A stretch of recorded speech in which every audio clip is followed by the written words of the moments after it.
बेटी बहू की फर्क पहचान नहीं आई। आप ये देखिए, आप देश में इसकी अगर ये चीजें आ जाए तो ये धन और ये दौलत और ये सामान और ये शांति और ये सुरक्षा सब तुम्हारे पीछे चलने लगे। जब तक ये नहीं आएगा तब तक कुछ नहीं। कितने सरकारें बना डालो, कितने चुनाव कर डालो, कितने प्रधानमंत्री मुख्यमंत्री बदल डालो, कितने राष्ट्रपति राज्यपाल बदल डालो, लेकिन सुख शांति इससे बदलाव से नहीं। जब तक मानव का खान-पान नहीं बदलेगा, जिससे मानव की बुद्धि, मानव के विचार बदलते हैं, वो है आपका खान-पान। आपका खान-पान खराब हो गया तो देख लीजिए आपके विचार खराब हो गए। जब विचार खराब हो गए तो तुम्हारी बुद्धि में अच्छा यानी मतलब निर्णय लेने का भाव खत्म हो गया और तुम्हारी सुख शांति चली गई। तो तुम्हें तो ये सोचना चाहिए कि ये सब क्यों नहीं हो रहा। भगवान राम के राज को याद करते हैं तो कहते हो सब सुखी थे, कोई दुखी नहीं था, सबको न्याय मिलता था, सबकी रोजी रोटी, सबको योग्यता के अनुसार काम मिलता था और सब लोग अपने अपने काम को करते थे और पारस्परिक प्रेम प्यार मोहब्बत में रहते थे। कोई लड़ाई झगड़ा नहीं करता था। इस तरह चोरी डकैती की बाढ़ नहीं थी, इस तरह विचार प्रचार नहीं होता था, इस तरह मतलब यानी राजा की तरफ से कोई टैक्स नहीं लगते थे, कोई बेरोजगारी नहीं रहती थी। ये सब आप पढ़िए तो अपने भारत का इतिहास, तो तुम्हारी समझ में सब आए। इसी भारत भूमि पर भगवान राम ने राज किया, इसी भारत भूमि पर भगवान कृष्ण राज किया।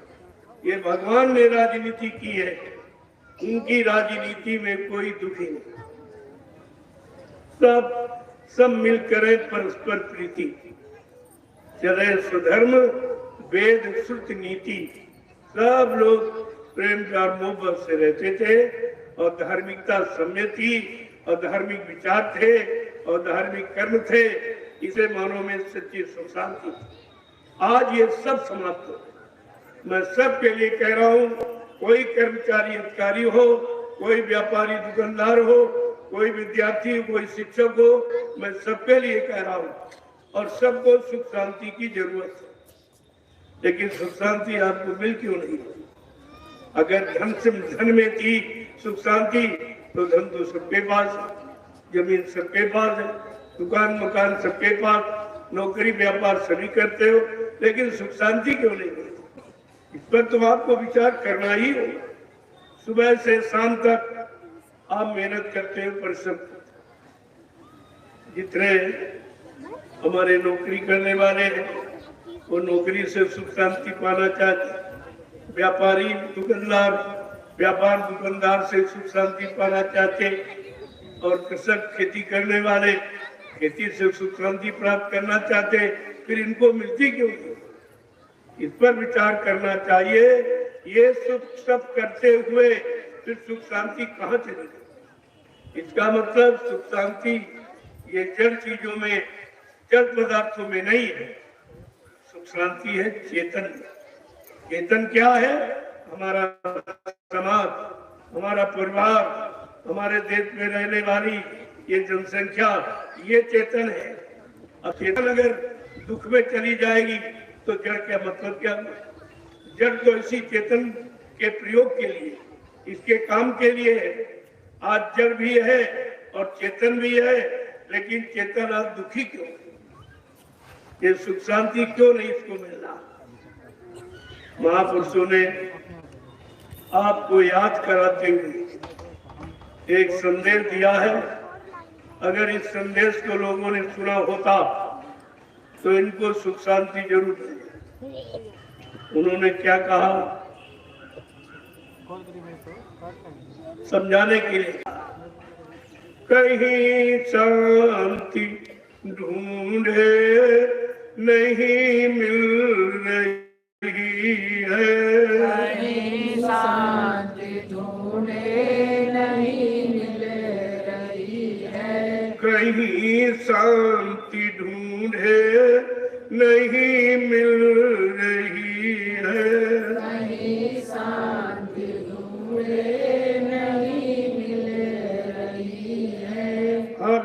की नदी हर तरफ बह रही है, भविष्य की नदी हर तरफ बह रही है।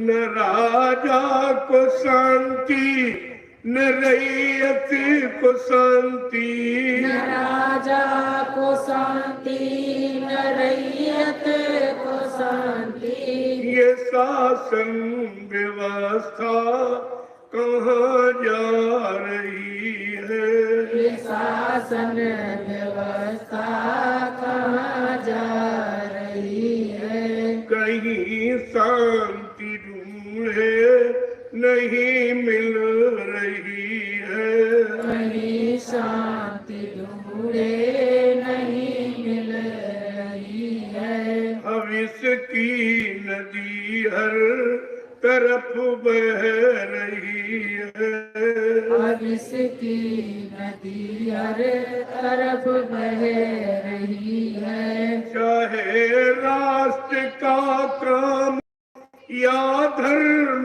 का हो, चाहे राष्ट्र का काम या धर्म का हो, चाहे राष्ट्र का काम या धर्म का हो, चाहे राष्ट्र का काम या धर्म का हो, सबों में तबू स्वार्थ की आ रही है, सबों में तो स्वार्थ की आ रही है। सबों में तबू स्वार्थ की आ रही है, सबों में तो स्वार्थ की आ रही है। कहीं शांति ढूंढे नहीं मिल रही है, कहीं शांति ढूंढे नहीं मिल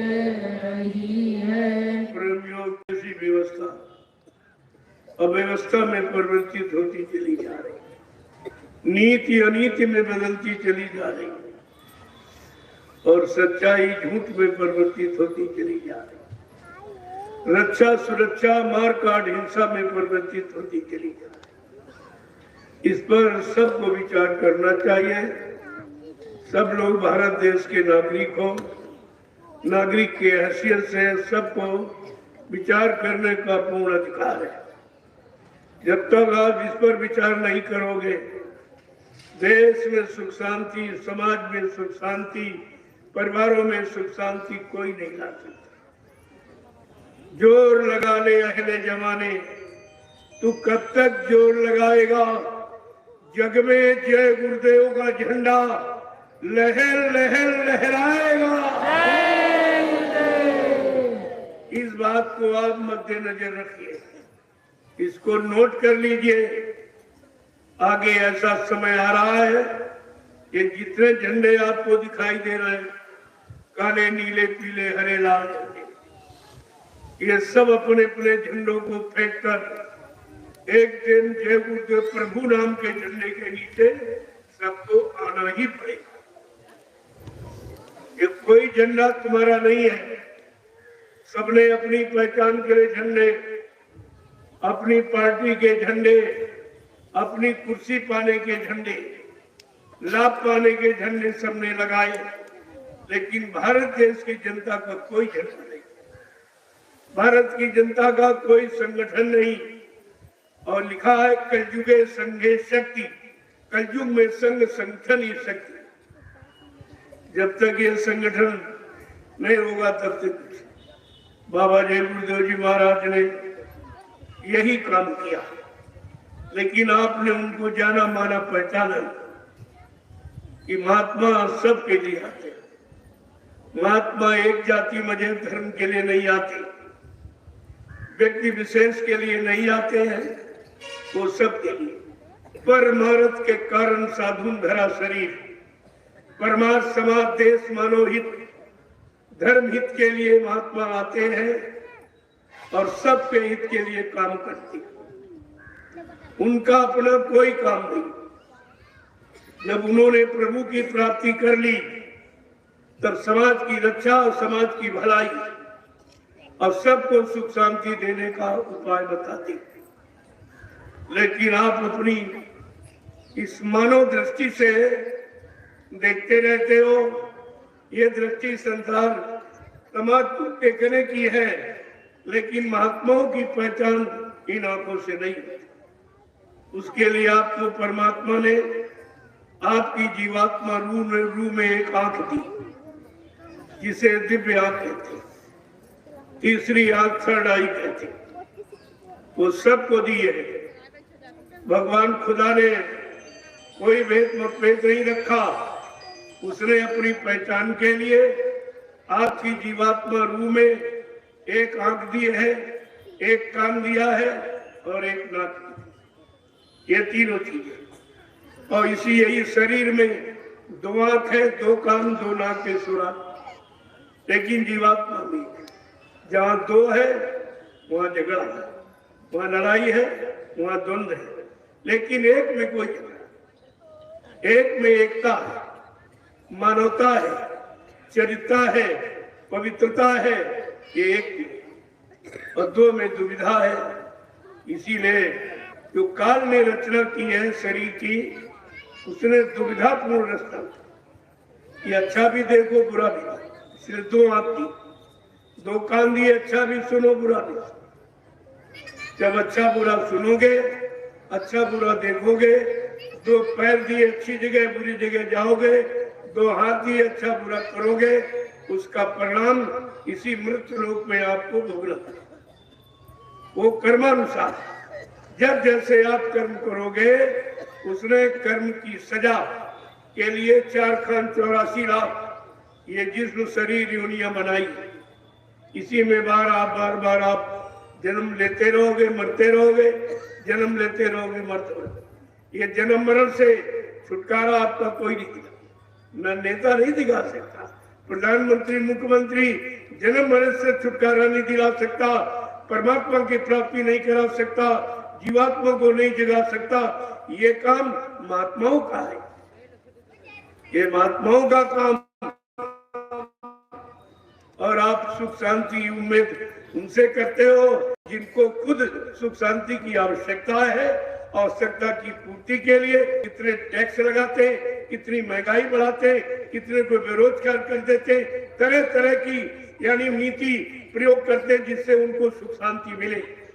लेकिन भारत में रहने वाले लोगों, चाहे वो कर्मचारी अधिकारी हो, चाहे व्यापारी दुकानदार हो, चाहे काश्तकार हो, विद्यार्थी मजदूर, मैं सबके लिए कहता हूँ कि इनकी सुख शांति मिलने का इनके पास कोई उपाय नहीं है। और आप 70 साल से बराबर आप देख रहे हो कितने चुनाव आपने किए, चुनाव होते रहे, लेकिन भारत की जनता की सुख शांति न्याय का चुनाव नहीं हुआ। इनके लिए कोई चुनाव नहीं किया गया। इनको सुख शांति कैसे मिले और इनको न्याय और सुरक्षा और रोजी रोटी कैसे मिले, इसका कोई चुनाव नहीं। तो चुनाव का मतलब क्या? अरे भाई, चुनाव तो आपने किया, लेकिन भारत की जनता के लिए कोई अच्छा काम नहीं चुना गया, कोई अच्छी योजना नहीं चुनी गई, कोई अच्छी व्यवस्था नहीं चुनी गई। तो चुनाव का मतलब क्या है? मैं तो बुद्धिजीवियों से पूछना चाहता हूँ, जो पढ़े लिखे कर्मचारी अधिकारी, मैं उनसे भी पूछता हूँ कि बराबर आप ये बताइए तुम्हारी पढ़ाई लिखाई का क्या मतलब, और तुम अधिकारी कर्मचारी बन गए, इससे क्या मतलब निकला? सुरक्षा के लिए तुम्हें नियुक्त किया गया, आज सुरक्षा है किसी की? न चरित्र की सुरक्षा है, न न्याय की सुरक्षा है, न रोजी रोटी की सुरक्षा है, न महंगाई गरीबी दूर करने की सुरक्षा।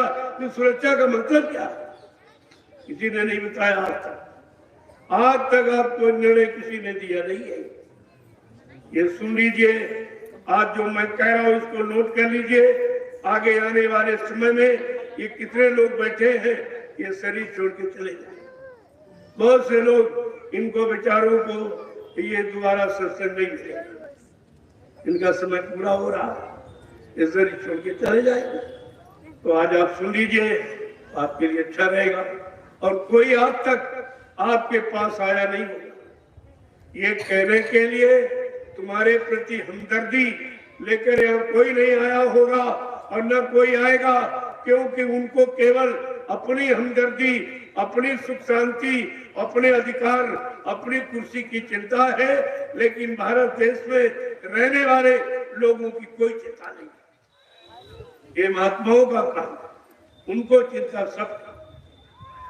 जब राजा हार जाता है, हर नीति का प्रयोग करके सफल नहीं हो पाता है, तो वो अपने गुरु और महात्मा संतों के पास जाता है, उनसे नीति और न्याय करने की युक्ति पूछता है। लेकिन यहाँ कोई नहीं आता, कोई नहीं पूछता। मैं तो अपनी तरफ से समस्त देशवासियों को ये संदेश देना चाहता हूँ, जो आज तक किसी ने नहीं दिया, कि आप भारतवर्ष में रहते हो, अपनी पहचान रखो। तुम्हारी पहचान क्या है? तुम्हारी वेशभूषा। हमारे भारत देश की वेशभूषा क्या है? कुर्ता पैजामा और यानी कुर्ता धोती, कमीज पैजामा, टोपी पगड़ी और लंगोटी, ये हमारे देश की वेशभूषा। अगर एक विश्व वेशभूषा को आप पहनते होते तो तुम्हारा मन शांत होता, तुम्हें देखकर लोगों का मन शांत हो जाता।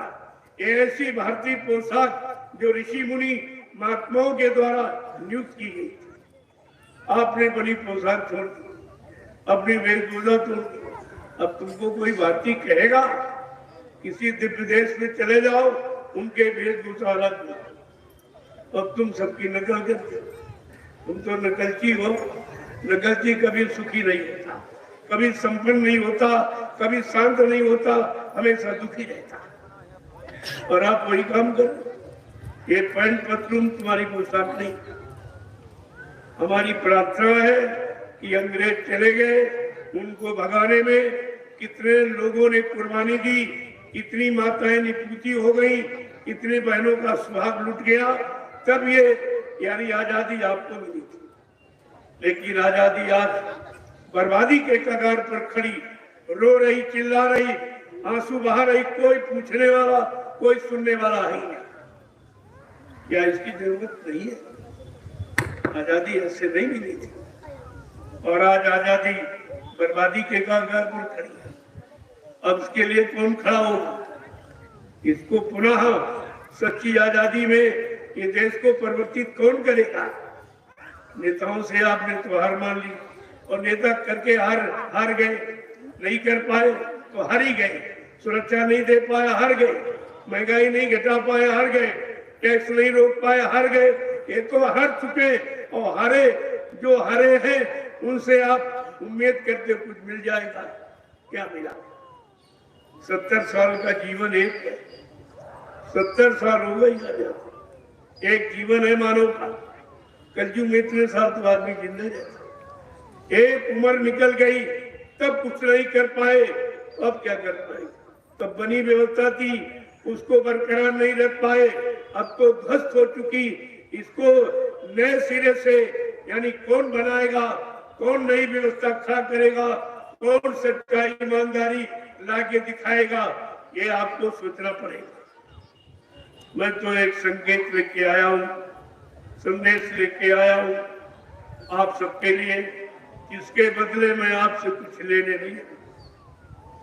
ये काम मेरा नहीं, इसको आप मद्देनजर रखिए। मैं लेता नहीं हूँ, देता हूँ। ये देने काम करता हूँ।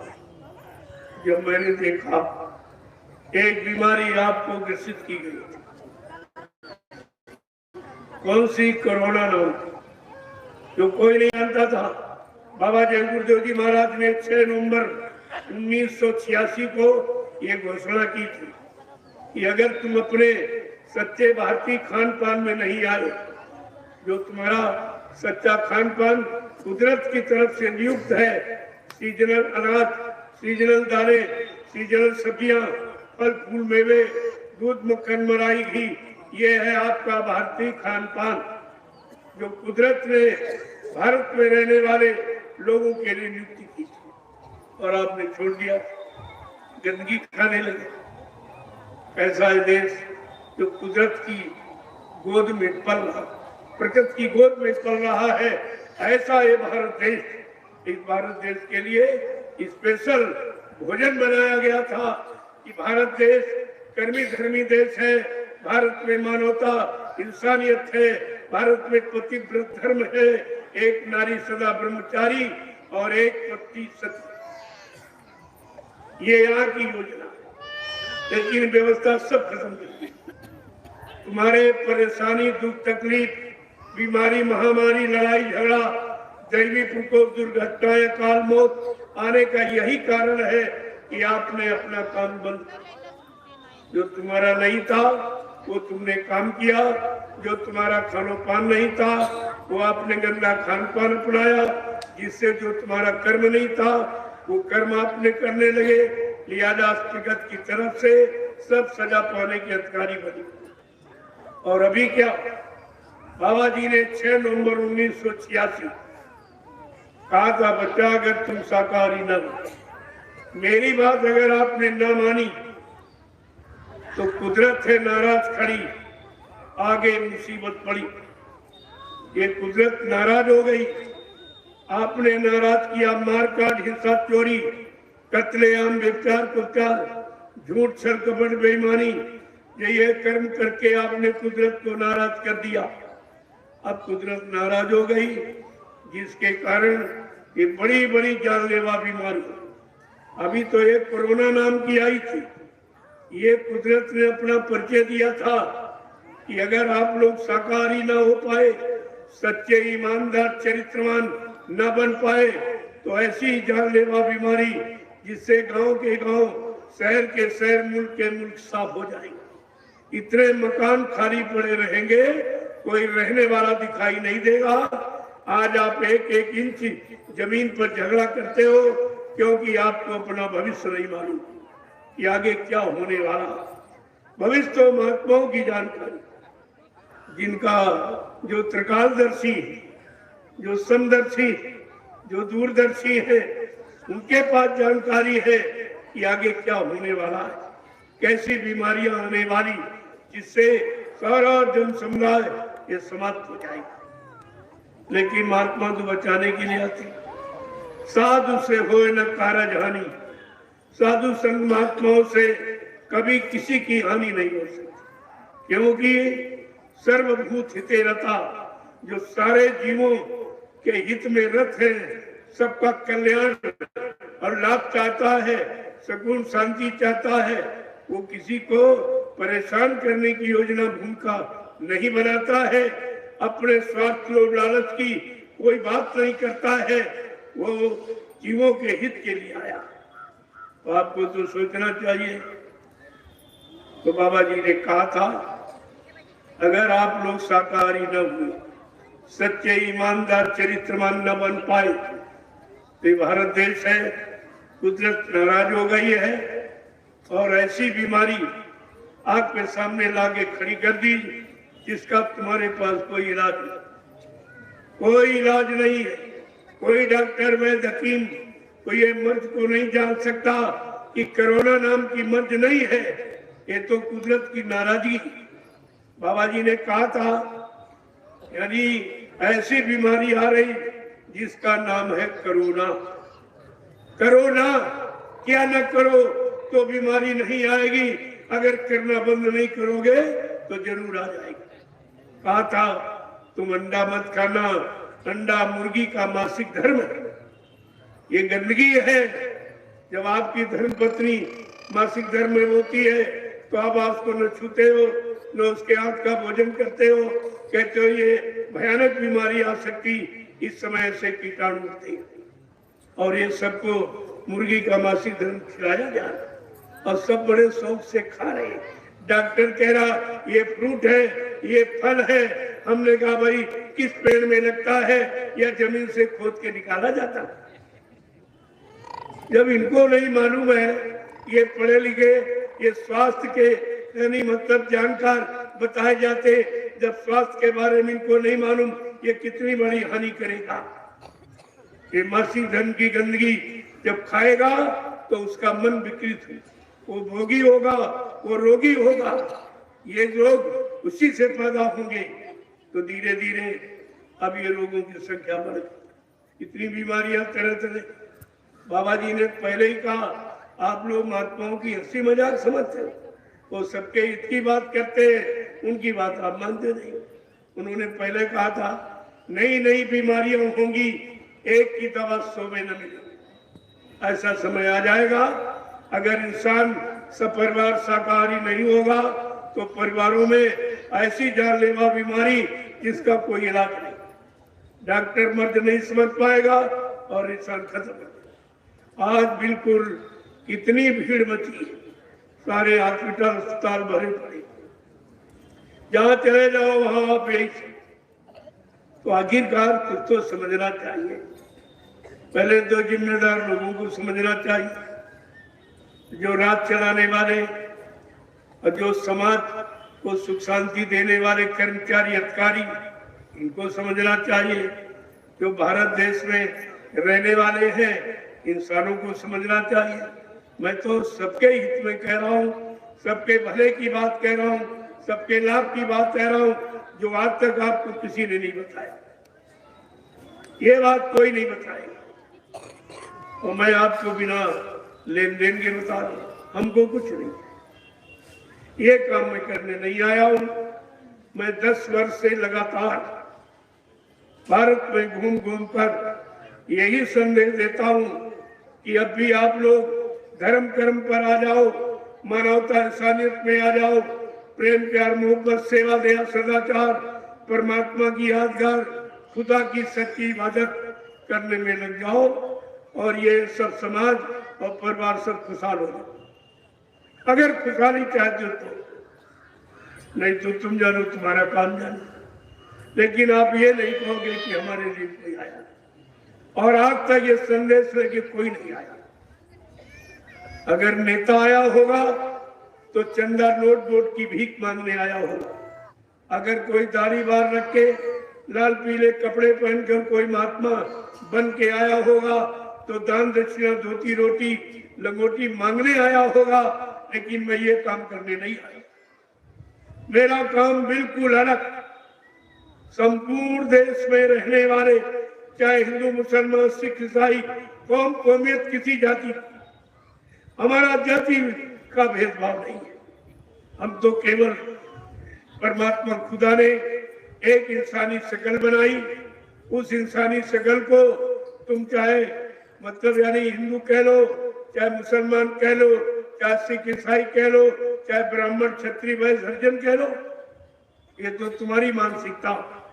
लेकिन खुदा परमात्मा ने कोई जाति नहीं, उसने सिर्फ एक इंसानी शक्ल बनाई है और इस इंसानी शक्ल में खुदा ने अपनी रूह बैठा ली है और परमात्मा ने अपनी आत्मा बैठा दी, जिसके कारण ये शरीर चलता फिरता काम करता नजर आ रहा। अगर परमात्मा अपनी जीवात्मा निकाले तो 1 सेकेंड नहीं लगेगा ये मुर्दा हो जाए। खुदा अपनी रूह को निकाले तो 1 पल नहीं लगेगा कि मुर्दा हो जाए। अब आपको समझना चाहिए कि हमारा शरीर किससे चलता।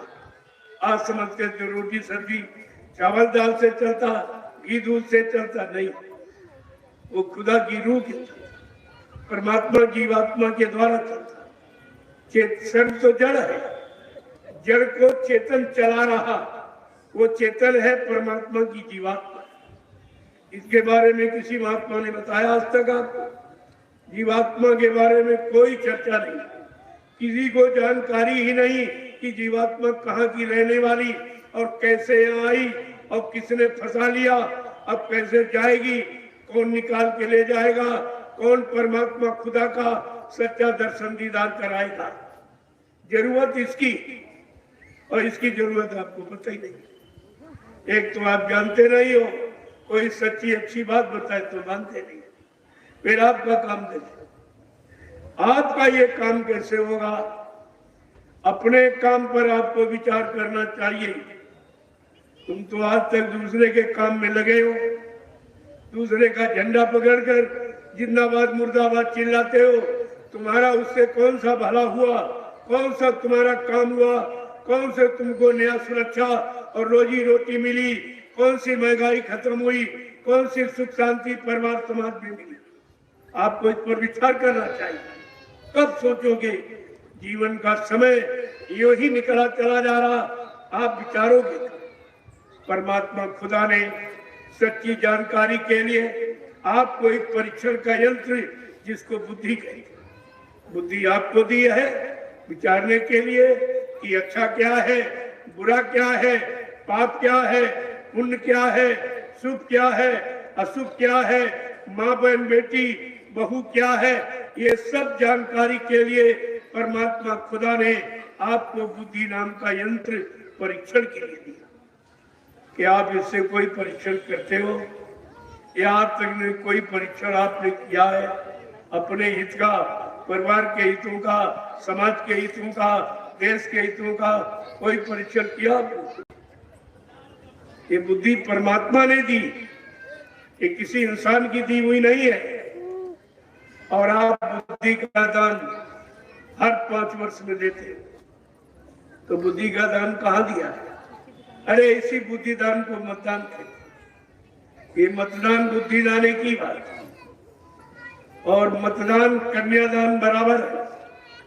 अपनी कन्या का हाथ किसी शराबी को नहीं पकड़ाओगे, किसी मांसाहारी को नहीं, झूठ बोलने वाले, छल कपट करने वाला, चोरी डकैती बलात्कार करने वाला, ऐसे व्यक्ति को आप अपनी कन्या का हाथ नहीं पकड़ा। लेकिन वोट कहाँ डाला? मतदान कहाँ दिया? कन्यादान के बारे में जान गए कि शराबी, झूठ बोलने वाला, छल कपट करने वाला, खिलाफी करने वाला हमारी कन्या को सुख शांति नहीं दे सकता। तो कन्या के बारे में आपने सोच लिया, और भारत की जनता के बारे में, इनको सुख शांति क्या ये शराबी देंगे? क्या ये मांसाहारी देंगे? मांसाहारी जानते हो इनके अंदर दया नाम की चीज थी। अपने धर्मशास्त्रों ने कहा है, कामर्षत कुतो लज्जा, निर्धनस्य कुतः क्रिया, असुरा पशु कुतः शोचम, और मांसाहारी कुतो दया। ये सिद्धांत, ये हमारे धर्मशास्त्र बराबर चिता रहे कि कामी पुरुष के अंदर माँ बहन बेटी की कोई पहचान नहीं रहती, बिल्कुल पागल हो जाता। और निर्धन से कुतः क्रिया, निर्धन जो शराब पी के अपना धन बर्बाद कर देता, उपचार करके अपना धन विचार करके बर्बाद कर देता, वो कभी अच्छी सलाह नहीं करता। और शराब पर शराबी कभी अच्छी सलाह नहीं देता। अगर शराब पी के नाली में पड़ा है, उससे आप नीति सिद्धांत तो बताएगा। मांसाहार को तो दया, मांस का आहार करने वाले में कोई दया नहीं। जैसे कुतिया ये मांसाहारी अगर अपने 4 बच्चों को लिए बैठी हो और उसके बच्चों को रोटी का टुकड़ा डालो तो छीन के खा लेगी। खाना नहीं, सामने नहीं खाने देगी, बाद में दूध पिलाएगी लेकिन सामने नहीं खाने देगी। ये मांसाहार का लक्षण छीना जपटी। और ये छीना जपटी जो हो रही है, ये मांसाहार का लक्षण है। तुमने धर्मशास्त्रों को ठुकरा दिया। जो धर्मशास्त्र आपको इतने पहले से निर्देश और संदेश दे रहे हैं, आज उसी को संत महापुरुषों ने पुनः पुनरावृत्ति की, दोहराया कि अब भी अपने अच्छे खान पान में आ जाओ, मानवता इंसानियत में आ जाओ, प्रेम प्यार मोहब्बत में आ जाओ, सेवा दया सदाचार, परमात्मा की यादगार, खुदा की सच्ची इबादत में आ जाओ, तो ये सारे काम तुम्हारे बिगड़े बन जाएंगे। अगर तुम अपने हिसाब से चाहते हो तो आपने बहुत मेहनत की, कुछ काम बना, कोई चीज बनी, सब बिगड़ती चली, सब बिगड़ती चली जा रही, सब रोते चिल्लाते दिखाई दे रहे। मैं तो पूरे देश में घूम रहा हूं, यही मानवता इंसानियत का संदेश देता हूँ। मेरे यहाँ कोई आर्टी पार्टी का कोई नोट वोट, ये भीख मांगने का संदेश नहीं। महात्मा ये कभी भिखारी नहीं होते, वो संसार है और सबको हर चीज देने की, यानी अपने अंदर क्षमता रखती। ऐसे नहीं, हिंदुस्तान में आज तक किसी ने आपको प्रसाद नहीं दिया हो, न पहले दिया, न आज कोई दिया, न आगे देगा। मैं पूरे हिंदुस्तान में प्रसाद के आया और बदले में कुछ, और प्रसाद का कितना बड़ा लाभ है। अगर डॉक्टर यानी मतलब ये कहते मेरे बस की बात नहीं, और दवा भी काम न करे, तो मेरा प्रसाद ये काम करेगा। जो काम कहीं से नहीं होगा वो प्रसाद काम करेगा, लेकिन शर्त ये है आपको शाकाहारी और सदाचारी रहना पड़ेगा। ये बगैर परहेज के दवा नहीं काम करती। ये परहेज है कि अन्य शराब, मांस मछली से दूर, दूसरे के धन, स्त्री पति से दूर, ये सिद्धांत, और दूसरे की निंदा आलोचना बुराई से दूर। अगर आप ये परहेज करना सीख जाए, मैं दावे के साथ इतने जनमानस के बीच में कह रहा हूँ, ये जय गुरुदेव नाम आपकी पूरी मदद करेगा। क्योंकि ये नाम किसी इंसान का नहीं है, ये नाम है प्रभु का, ये परमात्मा का, ये खुदा का, अल्लाह ताला का, रहमान का नाम है। आपको तो समझना चाहिए। और मैं पूरे हिंदुस्तान में प्रसाद बांट के आया। नैमिषारण्य की पावन पवित्र भूमि, जहाँ पर 88,000 ऋषियों ने तपस्या की, उस भूमि से मैं प्रसाद बना के ले आया हूँ और पूरे हिंदुस्तान में बांट रहा हूँ कि आप ले लीजिए। बीमारियों से बच जाओगे, लड़ाई झगड़ों से बच जाओगे, दैवी प्रकोप दुर्घटनाओं से बच जाओगे, अकाल मौत से बच जाओगे। जो काम किसी ने नहीं किया वो काम आपका प्रसाद करेगा। और ये जय गुरुदेव नाम, इस बात को बराबर ध्यान। और किसी नाम से कुछ होने वाला नहीं है। कितने दिन से आप ओम हरि कह रहे हो, सीताराम जप रहे हो, राधे श्याम जप रहे हो, शंकर भगवान कह रहे हो, हनुमान जी कह रहे हो, देवी देवताओं के नाम ले रहे हो, लेकिन कोई आया तुम्हारे सामने? बुलाने पर कोई आज तक आपके सामने आया? क्योंकि आपको बुलाना नहीं पड़ेगा कि बुलाया कैसे जाएगा, वो कहाँ रहते ये पता नहीं मालूम। जब आपको पता नहीं मालूम तो चिल्लाने से क्या आ जाएगा? तभी नहीं। रात दिन चिल्ला रहे हो, न सीताराम न राधे श्याम, आज तक किसी को नहीं मिले। कोई बता दे, इतने लोग बैठे हो, इतने देर से पूजा कर रहे हो, बताओ पूजा का क्या लाभ मिला? बीमारियां बढ़ती जा रही, परेशानी बढ़ती जा रही, दुख तकलीफ बढ़ते जा रहे, महंगाई बढ़ती जा रही, टैक्स बढ़ते जा रहे, मारकाट हिंसा कत्लेआम बढ़ता चला जा रहा। ये बताओ लाभ क्या मिला? क्या पूजा का यही लाभ है? अरे पूजा करने का क्या ही लाभ है? ये कलयुग है। कलयुग में वो पूजा नहीं है जो अन्य युगों में। वो तो पूजा, वो नाम जो आप लेते हो तो कोई त्रेता का है, कोई द्वापर का है, कोई सतयुग का है, और आप कलयुग में बैठे। जब सतयुग में हरि नाम आया, त्रेता में फिर बदल गया, राम नाम आया, और ये भी बदल गया, द्वापर में कृष्ण नाम आया। ये तो प्रमाण है कि हर युग में नया पुरुष नए नाम को लेके आया। उस नाम को लोगों ने लिया, उसके अनुसार चले तो नाम का लाभ मिला। आप तो कलयुग में बैठे। क्या कलयुग का नाम किसी ने आपको आज तक बताया है कि कलयुग में भगवान का क्या नाम? हर युग का तो इसीलिए तुम पुराने युगों के नाम जप रहे हो, क्योंकि तुमको अपने कलयुग का समय का नाम मालूम नहीं। लेकिन रामचरितमानस को खोल के पढ़िए, उन्होंने दिया है, बड़े साफ साफ शब्दों में लिखा, और आपको रोका भी, लेकिन तुमने उनकी बात नहीं मानी। रामचरित को तो मानते हो, लेकिन रामचरितमानस की नहीं मानते। जो शिक्षा लिखी वो आप नहीं मानते। रामचरितमानस क्या कहती कलयुग के लोगों को कि यही कलिका लेन साधन दूजा, और मन क्रम ने गुरु पद पूजा। कहते यही कलिका साधन। इस कलयुग में कोई साधन नहीं, कोई नाम नहीं काम करेगा, कोई देवी देवता नहीं काम करेंगे, वो अपने अपने समय की।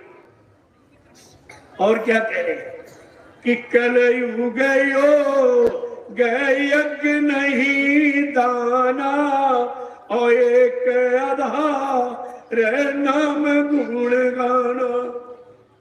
कहते कोई यज्ञ हो, जप है, तप है, पूजा पाठ कलयुग में कुछ नहीं, फिर है क्या?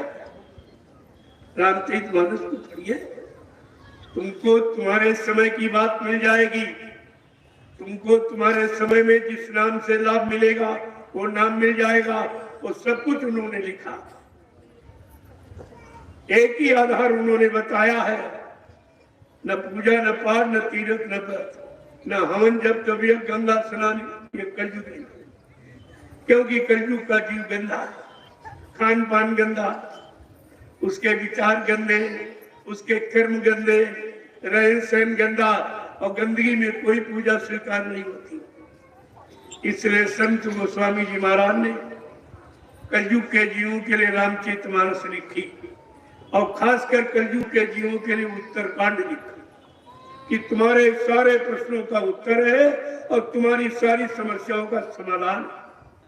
उत्तरकांड उन्होंने केवल, क्योंकि कलयुग का जीव कमजोर है। सतयुग में मानव शरीर की उम्र 1 लाख वर्ष की थी, तब हरि नाम था। और त्रेता में जब 10,000 वर्ष की उम्र रह गई तब राम नाम था।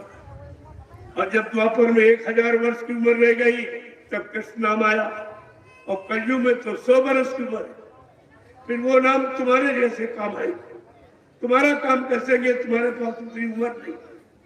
100 साल की उम्र आपको मिली है, वो भी अच्छा खान पान पे करोगे तब, अच्छे कर्म करोगे, अच्छी संग सोबत में रहोगे तब। अगर बुरे गंदे खान पान में चले गए, गंदी संग सोबत में चले गए, बुरे कर्मों में फंस गए तो 50 नहीं खेल खत्म हो। और हो रहा 100 वर्ष तो कोई बिरला ही पाता, पूरा समय जिंदगी का कोई बिरला व्यतीत कर पाता है। क्योंकि जब पूरी यानी जो व्यवस्था आपको बताई गई उसके अनुसार चलेगा तो आपने तो सब खराब कर दिया। इसलिए कहा कलयुग का जीव 100 वर्ष की उम्र है, बहुत कमजोर है, बहुत भोगी विलासी है, और मन की ताकत चींटी के बराबर है। सतयुग में इस शरीर की उम्र जब 1 लाख वर्ष की थी तो हाथी जैसा मन था, और त्रेता में जब 10,000 वर्ष की उम्र थी तब घोड़े के समान मन की ताकत थी, और द्वापर में जब 1,000 वर्ष की उम्र रह गई तो बकरी के बराबर ताकत थी, और कलयुग में जब 100 वर्ष की उम्र रह गई तो चींटी जैसा। अब चींटी कितना काम कर सकती सोच लीजिए। तो चींटी जैसे मन के लिए संत गोस्वामी महाराज ने क्या लिखा कि कलयुग के वर्णम आधारा और सुमीरी सुमीरी नर उतरे पारा। केवल नाम, केवल माने अकेला, केवल शब्द का प्रयोग हम नहीं करते। ये तो सब चिल्लाते कलयुग केवल नाम आधारा और सीताराम राधे संत। हमने बात कलयुग की कहते हो और नाम त्रेता द्वापर का लेते। ये भी तो विचार करो कि गोसाई महाराज ने केवल शब्द करो, केवल माने अकेला। और जितने नाम आप बताए गए, आपको सुनाए गए, पढ़ाए गए, अकेला कोई नाम नहीं था। ब्रह्मा सावित्री के साथ आए, विष्णु लक्ष्मी के साथ आए, शंकर पार्वती के साथ आए, राम सीता के साथ आए, और कृष्ण राधा के साथ आए, और देवता देवियों के साथ आए। लेकिन गोसाई महाराज कहते केवल नाम आए, वो कलयुग के जीवों को लाभ देगा, वो कलयुग के जीवों का काम करेगा, और कलयुग जीवों की बीमारी महामारी कष्टों को दूर करेगा। जय गुरुदेव अकेला, आगे जय पीछे देव, बीच में गुरु बैठा, बीच में गुरु बैठा अकेला। ये कलयुग के गोस्वामी जी महाराज ने और स्पष्ट करके लिखा कि कलयुग का जीव कहीं भ्रमित न हो जाए, कहीं पिछले नाम के जपने में समय न खराब कर दे और मानव जीवन व्यर्थ में चला जाएगा, फिर आपको दोबारा मिलेगा नहीं। तो उन्होंने मानव जीवन के लिए एक चेतावनी दी। क्या कहा कि गुरु बीन भाव निधि तरह ना कोई, और जो बीरांची इस शंकर सम होई। कहा ब्रह्मा विष्णु महादेव के समान कोई धनवान बलवान बुद्धिमान कीर्तिमान क्यों न बन जाए, लेकिन ये भवसागर बगैर समय के सदगुरु के कोई पार नहीं जा सकता। वो तो समय के सदगुरु पर नहीं। और आप सदगुरु की बातें नहीं सोचते कि किसके लिए इशारा किया गया कौन सा नाम कलयुग के जीवों को लाभ देने वाला, सुख शांति देने वाला, बीमारी महामारी कष्टों से दूर करने वाला होगा। आपने उस पर विचार किया। और बाबा जी 60 वर्ष से लगातार आपको नाम की पहचान होती और कहते ये नाम किसी इंसान का न। बाबा जी अपना नाम कहते कि मेरा नाम है जय गुरुदेव। काहे जय गुरुदेव नाम प्रभु का, और प्रभु नाम का प्रचार किसी ने नहीं कराया। आज तक इस भूमंडल पर प्रभु नाम का प्रचार नहीं हुआ। त्रेता सतयुग में हरि नाम का प्रचार हुआ, त्रेता में राम नाम का प्रचार हुआ, द्वापर में कृष्ण नाम का प्रचार हुआ, और कलयुग में जय गुरुदेव नाम जीवों की रक्षा हिफाजत के लिए और बराबर प्रचार किया जाए। इतनी जानकारी किसी ने नहीं दी। न राम ने न कृष्ण ने इतने घूम घूम के, वो तो जंगले में चले गए 14 वर्ष के। आज ये नाम कलयुग के जीवों को घर घर पहुंचाया जा रहा, सबके कानों में आवाज दी जा रही। कोई हिंदू मुसलमान सिख ईसाई कौम कौमियत जात पात का कोई नहीं कह सकता कि हमको नाम की जानकारी नहीं थी, कि कोई मतभेद किया गया। सबको दीवालों में जगह जगह लिख के आपको बताया गया कि ये नाम भूलना नहीं, विसारना नहीं, याद रखना। आपकी यादगार के लिए बाबा जी ने कितना प्रचार कराया। और ये कहा कि दिल में हमारे दर्द है तुम्हारा, और सुनते तो जा वो संदेशा हमारा, कि हमने तुम्हारे लिए एक परिचय छपाए, हमने तुम्हारे लिए इज्जत से रचाए, और गली गली में खूब परिचय बटाए, और फिर भी न मानो तो क्या दोष है हमारा, और सुनते तो जाओ संदेशा हमारा। ये दिल में हमारे दर्द है तुम्हारा, और सुनते तो जाओ इस संदेशा हमारा। जो कुछ कहा है वो आई है आगे, और जो कुछ कहूँगा वो आएगा आगे। देखिए कितनी बड़ी बात। जो आज तक आपको 10 जुलाई 1952 से 2012 तक जो सुनाया गया वो सब आपके सामने दिखाई दिया। अब लोग ये कहने लगे हैं कि बाबा जी ने जो कुछ कहा वही बोल। अरे हमने कहा महात्मा कोई झूठ थोड़ी बोलते, उनको तुम्हारे से कोई स्वार्थ लोभ लालच थोड़ी है। वो परमार्थ के कारण साधु नरासरी, वो परमार्थ समाज देश मानवीय धर्मिताएं है, वो तो सच्ची बात कहेंगे। तुम मानो न मानो ये खुशी आपकी है, ये तो तुम्हारी बात है। नहीं मानोगे कुदरत आपको मना लेगी, कुदरत सबको मना लेगी। लेकिन महात्मा अपना फर्ज अदा करता है कि दुख तकलीफ ना आने पावे, बीमारी महामारी से बच जाओ, तुम्हारे बाल बच्चे परिवार बच जाए, तुम्हारा धन बच जाए। महात्मा सब तरफ से तुम्हारी मदद करना चाहते हैं, लेकिन तुम उनकी बात नहीं। दुनिया ऐसी बाबरी, कोई गाहक न तो क्या, कोई सुनने वाला नहीं, कोई समझने वाला नहीं। इतना सस्ता सौदा बिना पैसे यानी मतलब, और कोई लेने वाला नहीं। तो ये क्या है? ये तुम्हारी बुरे दिन आने वाले, ये तुम्हारे पापों का घड़ा भर गया, इसलिए तुम्हारी समझ में नहीं आता। जब पापों का घड़ा भर जाता है तो मानव की बुद्धि कैसी हो? जब जैसी हो तब पिता तब तैसी मति होए, और काल रेख की लेख को मेट सके नहीं कोई। जब जैसा आपके कर्मों का घड़ा भर जाता है पाप का, तब बुद्धि आपकी अच्छे काम में विचार नहीं करती। कितनी अच्छी बात कही जाए, रावण की समझ में नहीं आया, और मतलब यानी कंस की समझ में नहीं आया, हिरण्यकश्यप के समझ नहीं आया, जरासंध के समझ में नहीं आया। न समझने का परिणाम विनाश होता, ये विनाश का परिणाम। अब आपका विनाश का, विनाश के पहले आपको चेतावनी दी, ये संदेश दिया जा रहा सारे हिंदुस्तान को।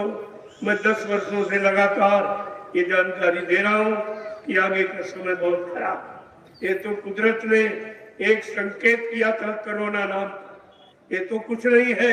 इससे बड़ी बड़ी जानलेवा बीमारियां तैयार, अगर आप शाकाहारी न हुए, सदाचारी न हुए और सच्चे ईमानदार चरित्रवान न बन पाए, तो कुदरत की तरफ से ऐसी बीमारी आ रही जिसमें गांव और शहर कस्बे साफ हो जाए, कोई रहने वाला दिखाई नहीं देगा। इसलिए आपको समझ से ये जानकारी, मानना न मानना ये आपका काम है, कहना हमारा। नहीं मानो तुम जानो, तुम्हारा काम जाने। जो लोग पहले नहीं माने उनका इतिहास पढ़ लो, उनका क्या हुआ। अपने आप को भगवान कहते, तो यही कह रहा था। कंस कहता था भगवान कृष्ण ने जब कहा, अरे भाई धर्म कर्म पर आ जाओ, ये कृष्ण नाम मेरा नहीं है, ये नाम सबके हित का, सबके भले का है, ये धर्म की स्थापना। तो कहता था जा जा, जात का ग्वाला गाय चराने वाला, माखन का चोर, तेरी बात मान। इतने कट शब्द, मर्यादित शब्दों का प्रयोग कृष्ण को लज्जित मजबूर कर दिया।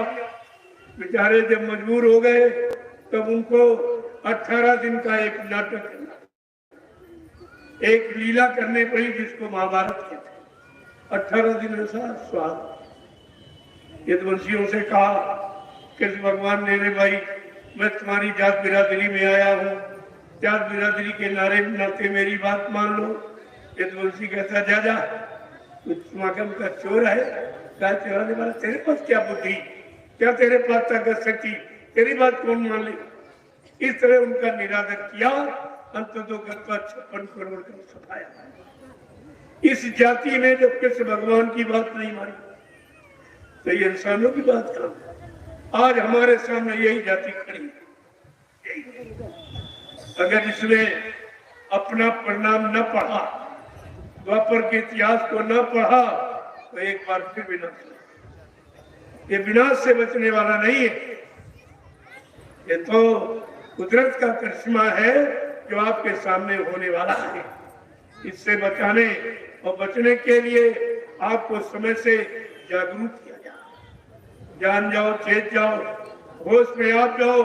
अभी वक्त है गुनाहों से तू तौबा कर ले, फिर न कहना कि हमने सुना था पैगाम पे। अभी आपके पास अब मैं हिंदुस्तान में किसी हिंदू मुसलमान ये कहने के लिए बाकी नहीं रखूंगा जैसा मुसलमान कह रहे हाय हुसैन हम न हुए, हम ये कहने के लिए आपको बाकी नहीं रखूंगा, क्योंकि मैंने सारे हिंदुस्तान में घूम घूम कर दरवाजे दरवाजे ये मानवता इंसानियत का संदेश सबको और सबको बचने का उपाय दिया। बीमारी महामारी कष्टों से बचने के महाप्रसाद भी दिया, उसके बदले किसी से कुछ नहीं, कुछ ये लेने देने वाला दरबार नहीं पड़ेगा, ये संतों का दरबार है जो आज यहाँ लगा। ये दुकान नहीं है, दुकानों पर सामान बगैर पैसे का नहीं मिलता और दरबार में लुटाया जाता है। दरबार दुकान का मतलब नहीं समझ, सब दुकानें खुली, धर्म के नाम पर कितनी दुकानें खुली, लेकिन बगैर चंदा और बगैर पैसा तो वहां कुछ आपको मिलेगा। लेकिन ये दरबार में ऐसा कुछ, ये तो स्वेच्छा से प्रेमी मानते नहीं, कहते नहीं नहीं हमारे पास समय नहीं, बाल बच्चों को छोड़कर दुकान खेती दफ्तर बंद करके मैं आपके साथ कैसे चलूं, तो हमारा कुछ ले लीजिए, अच्छे काम में लगा दीजिए, तो हमको उसका कोई लाभ नहीं पड़ा। हमने कहा मेरी तो कोई इच्छा नहीं है, अगर आप देते हो तो तुम्हारा मैं ये गाड़ी कमाई नैमिषारण्य में लगा दूं। नैमिषारण्य की पावन पवित्र भूमि पर ये छोटी छोटी सेवाएं 10, 20, 50 रुपए आप देते, इससे मैंने 3 आश्रमों का निर्माण कर दिया। मथुरा में 1 आश्रम, पूरे हिंदुस्तान की सेवाओं से बना और मुझे तो किसी ने नहीं दी। मैंने कोई सेवा मांगी भी नहीं आज तक। केवल भूमि सेवा के बारे में जरूर कह रहा हूं कि तपोभूमि है, ले लो। भूमि दान महादान ये कभी खत्म नहीं हो सकता। भूमि कोई चुरा नहीं सकता, कोई उठा के ले नहीं जाता। ऐसी चीज तुम्हारी छोटी छोटी सेवाओं से मैंने 3 आश्रमों का निर्माण किया। पहला जय गुरुदेव आध्यात्मिक गुरुद्वारा आश्रम सदगुरुधाम नैमिषारण सीतापुर उत्तर प्रदेश। दूसरा वहां से 20 किलोमीटर चलकर जय गुरुदेव आध्यात्मिक ज्ञान आश्रम रामशाला मिश्रिक सीतापुर उत्तर प्रदेश। और तीसरा भी 1 महीने से ऊपर हुआ है हरदोई में जमिया गांव में, मतलब यानी हरदोई के अंदर मैंने आपके हित के लिए भले के लिए नया दयाल आश्रम का निर्माण कर दिया। ये 3 आश्रमों आपके लिए बना दिए। मुझे मालूम है मेरा परिवार 45 करोड़ का जो आज विकसित है, छिन्न भिन्न कर दिया। स्वार्थी लोभी लालचों ने सेवा बटोरने के लिए इनको बहका भरमा दिया है, लेकिन अब धीरे धीरे सब संगठित हो रहा है। जब मैंने अभियान शुरू किया 28 मई 2012 तो मेरे साथ एक भी आदमी नहीं था। सब चलने में डरते थे, इनके साथ चलेंगे वो 2 लोग हैं, कहीं इनको गोली न मार दे, कहीं इन पर बम न डाल दे, इनका प्रशासन है, कहीं जेल न पहुंचा दे। हमने भाई ये डर नहीं, ये डर यहाँ नहीं है। अच्छे सच्चे काम करने के लिए डर का सवाल है। जो लोगों को यानी बुराई सिखाता हो, बुरे कर्म बुरे खान पान में ले जाता हो, इनसे चंदा यानी दक्षिणा मांगता हो, वो डरे मैं ये कोई काम करता ही नहीं, इसलिए हमको तो सिखा। और 10 वर्षों में एक ये छोटा सा परिवार अभी आपने निशारण में राष्ट्रीय कार्यक्रम अभी मैंने बलरामपुर में किया था, जहां 3.5 लाख की भीड़, 3.5 लाख की भीड़, जबकि परिवार से एक ही आदमी है। अगर सब आ जाते तो बलरामपुर में कई जगह नहीं थी जो मैं ठहरा था। इसलिए मैं अभी ऐलान नहीं करता हूं, लेकिन सरकार अगर साधन दे दे, हमारा कोई आदमी बिना टिकट नहीं जाए, राष्ट्रीय संपत्ति का दुरुपयोग नहीं करेगा। अगर सरकार ये सहयोग कर दे वाहनों का, मैं वो आदमी हूँ 10 किलोमीटर तक आदमी भिड़ा के बैठा दूंगा। आदमी भिड़ा। अब तो करोड़ों प्रेमी तैयार, एक भी नहीं था करोड़ों। ये 4 वर्षों में इतना जनमत इकट्ठा हो गया और 4 वर्षों में 3 आश्रमों का निर्माण हो गया। मैं जानता हूँ परिवार बड़ा है, जब आएंगे तो काम बैठा लूंगा, इसलिए मैंने पहले ही वो व्यवस्था कर दी और धीरे धीरे करता जा रहा हूँ। आगे जमीनें रोज ली जा रही, रोज खरीदी जा रही। जमीन मेरे नाम 1 इंच जमीन नहीं है, इस बात का ध्यान रखिए। अब मेरे पास कोई सामान नहीं, मेरे पास कोई मकान नहीं, मैं झोपड़ी में रहता हूँ। और झोपड़ी के लिए आपसे कहता, अगर हमें बुलाना एक फूस की झोपड़ी रखी, बस मैं उसी में, मेरी पहचान है झोपड़ी। अब तो पत्रकार मीडिया भी कहने लगा कि हिंदुस्तान में एक महात्मा ऐसा है जो झोपड़ी में रहता, बाकी सब ऐसी में रहते, सब मतलब यानी वालों में। मेरे नाम न एक जमीन है, न मेरे नाम कोई वाहन है। ये गाड़ी आप देख रहे हो, ये मुंबई के प्रेमियों ने दी प्रचार, कहते हमारे पास समय नहीं है, हम लोग नौकरी करते धंधा करते, हमारा ये लगा दीजिए प्रचार में तो हमको भी कुछ लाभ मिल जाए। मेरा नहीं कुछ, मेरा कुछ भी नहीं, मैं जैसा बैठा हूँ बस इतना ही। ये कपड़े भी आप लोग देते तो पहन लेता, मैं तो पहले कपड़े भी नहीं पहनता, आपने दे दिए तो आपका भाव रखने के लिए पहन लेता, भी कपड़े भी आपके। 1 रोटी दोपहर एक साथ, इस समय एक ही लेता, अब 2 रोटी का खर्चा, मेरा तो कोई खर्चा भी नहीं। तो इसलिए जो आप देते हो 1 रुपया 10 20 सब बच जाता है। मेरा कोई खर्च नहीं है, वो सब पैसा आपका दिया हुआ मैं विचारों में लगा रहा हूँ। रोज जमीनें खरीदी जा रही, क्योंकि परिवार जब सब आ जाएगा तो मैं बैठा लूंगा। अभी इतनी जमीन नहीं है कि 10 करोड़ प्रेमियों को बैठा लूं। इसलिए निरंतर जो भी आप देते हो वो सब इसी काम में लगा। और जो आपने पहले सेवा दी वो कहाँ देना? आप जहां गए उनसे पूछो कि 60 साल बाबा जी के हाथ में प्रेमियों ने सेवा पकड़ाई, वो कहाँ चली? पहले उसका हिसाब दो। वो सेवा कहाँ गई, किसमें खर्च किया? ना कोई जमीन खरीदी, ना कोई इमारत बनाई प्रेमियों के लिए या संगत के लिए, कोई नया काम किया नहीं। आखिरकार वो शराब कबाब में सब सब शराब कबाब मुर्गा मीट में सब, और वो घूस रिश्वत में चली गई। इस बाबा जी को के राज को छिपाया गया। तभी तो मेरे बाबा जी मर गए। तो मैंने कहा भाई सिद्ध कोई सबूत तो दो, हमारे पास कोई सबूत आज तक कोई।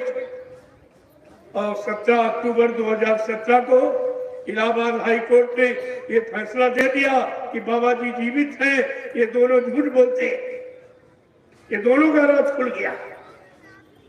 अब धीरे धीरे सबकी समझ में आ गया, सब प्रेमी भाग भाग के आ रहे हैं। हमने कोई बात नहीं है, जब से जाना तब से माना। मैं तो कुछ कहता नहीं हुआ, क्यों चले गए वहां, क्या तुमको मिला, मैं कुछ नहीं पूछता हूँ, क्योंकि मैं जानता हूँ कि आप भूल भ्रम में पड़ गए। आपने उनकी बात सच्ची मान ली और गुरु की बात झूठी मान ली। मैं इसीलिए कहता हूँ, आपसे भी कहूंगा कि मैं कुछ पूछने आया हूँ आपसे और कुछ बता लिया और कुछ नहीं। कोई चंदा, कोई सेवा, कोई सामान, मैं क्या करूँ? मेरे पास घर मकान तो है नहीं, कहाँ रखूँ? मेरे पास कोई जेब भी नहीं जिसमें तुम्हारा पैसा। मेरा कोई बैंक में खाता नहीं किसी तरह, बिल्कुल एकदम खुली किताब है। तो हमको तो कुछ चाहिए। इसलिए मैं आपसे पूछने आया हूँ, आप परिवार बाल बच्चेदार हो, सत्य बोलना। आप लोग मथुरा जाते थे, गुरु का दर्शन करने जाते थे कि चेलों का दर्शन करने? गुरु का। जोर से बोलो, गुरु का। सच्चाई को मत छिपाओ। आप लोग मथुरा जाते थे गुरु का दर्शन करने कि चेलों का दर्शन करने? गुरु का। आप मथुरा जाते थे गुरु की सुनने गए थे कि चेलों की सुनने गए? गुरु की। आप मथुरा जाते थे गुरु की मानने गए कि चेलों की मानने गए? गुरु की। और तुम सब चेलों की मान गए, गुरु की तो भूल गए। आप लोग मथुरा जाते थे गुरु भक्ति करने गए कि चेला भक्ति करने गए? गुरु भक्ति। ये सब चेला भक्ति सब भूल गए। तो तुमको गुरु भक्ति कौन कहेगा? क्या चेला भक्त का भी कोई तारा है? क्या चेला काम करेगा कि गुरु काम करेगा? लिखा है गुरु बिन बहुनी तरह ने कोई, तो क्या चेला तुम्हें पार कर देगा? इतना भी तुमने अपना हित नहीं समझ। धर्म साथ कह रहा है हित अनहित पशु जाना, मानव तन गुण ज्ञान निधाना। कि हित अनहित पक्षी भी जानता, तुम मनुष्य होकर अपना हित ही नहीं समझ पाए कि गुरु तुम्हारा हित करेगा। चेला गुरु भगवान से मिला था कि चेला मिला था? अरे चेला मिला देता तो गुरु को आने की जरूरत ही क्या थी? दूसरी एक बात और है, सच बताना अच्छा खुश होगा। आप लोगों ने नामदान गुरु महाराज से लिया कि चेलों से लिया? गुरु महाराज से। जोर से बोलिए, सच्चाई को मत। आप लोगों ने नामदान गुरु महाराज से लिया या किसी चेले से लिया? गुरु महाराज से। आपका हाथ गुरु महाराज ने पकड़ा या किसी चेले ने पकड़ा? गुरु महाराज ने। आपकी जीवात्मा को जगाने का, परमात्मा से मिलाने का, निधाम लोक मंडल पहुंचाने का वादा ये गुरु महाराज का है या किसी चेले का? गुरु महाराज का। तुम जा कहां रहे? जा कहां रहे?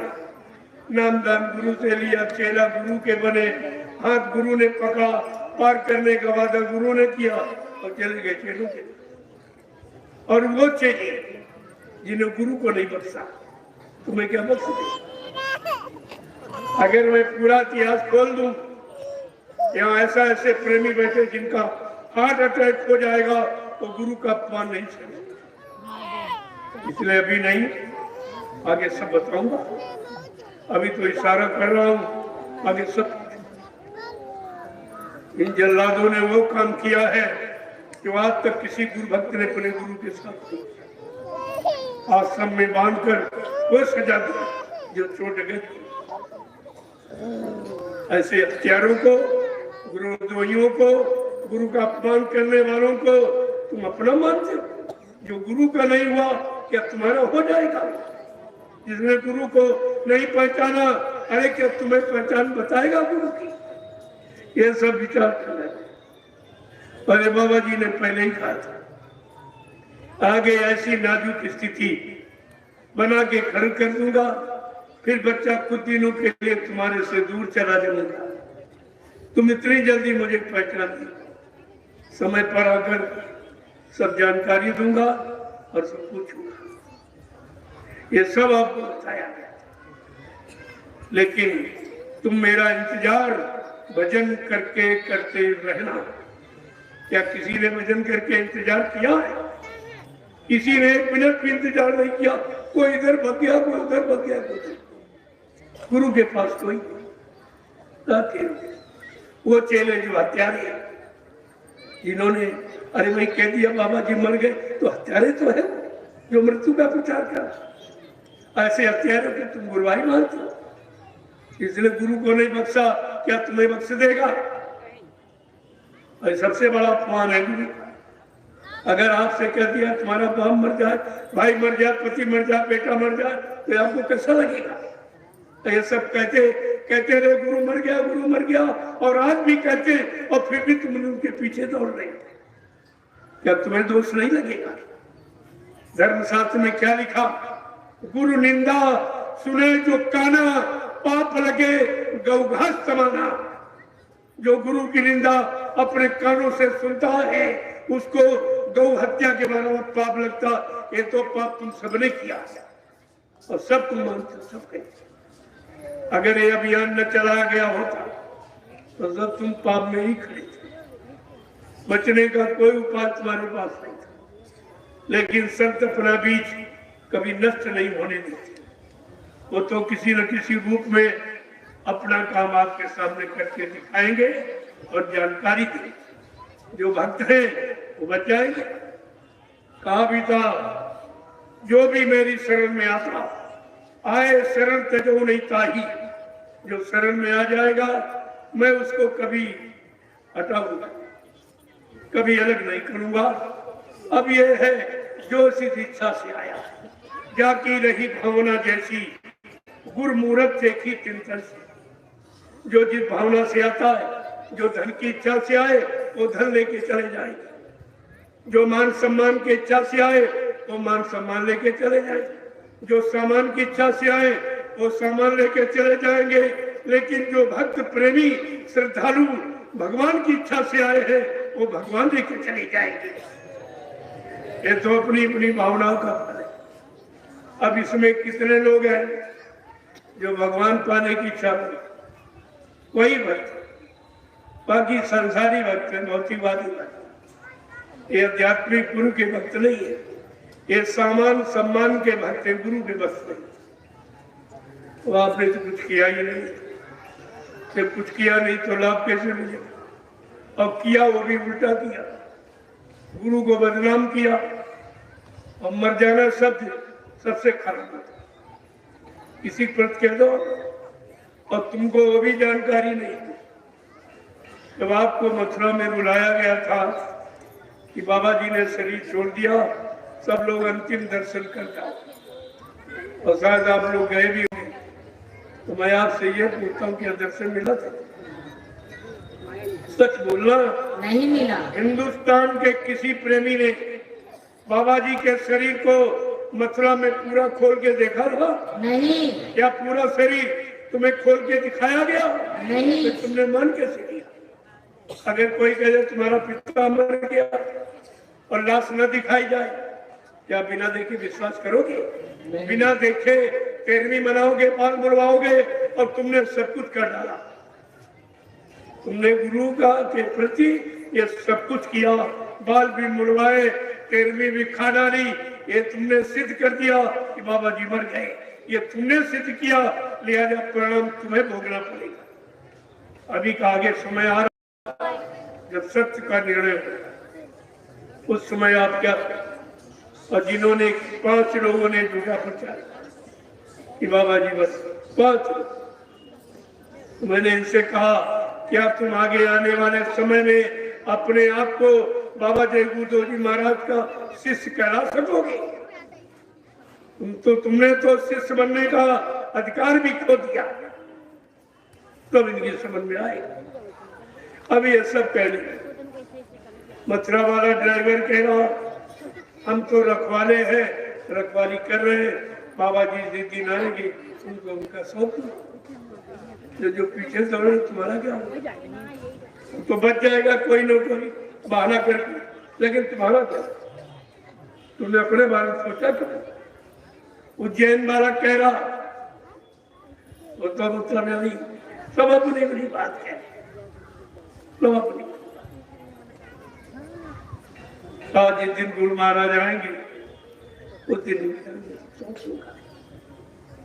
लेकिन ये माफी तो दयालु, तो तू दयालु है, माफ कर देंगे, लेकिन संगत दयालु नहीं।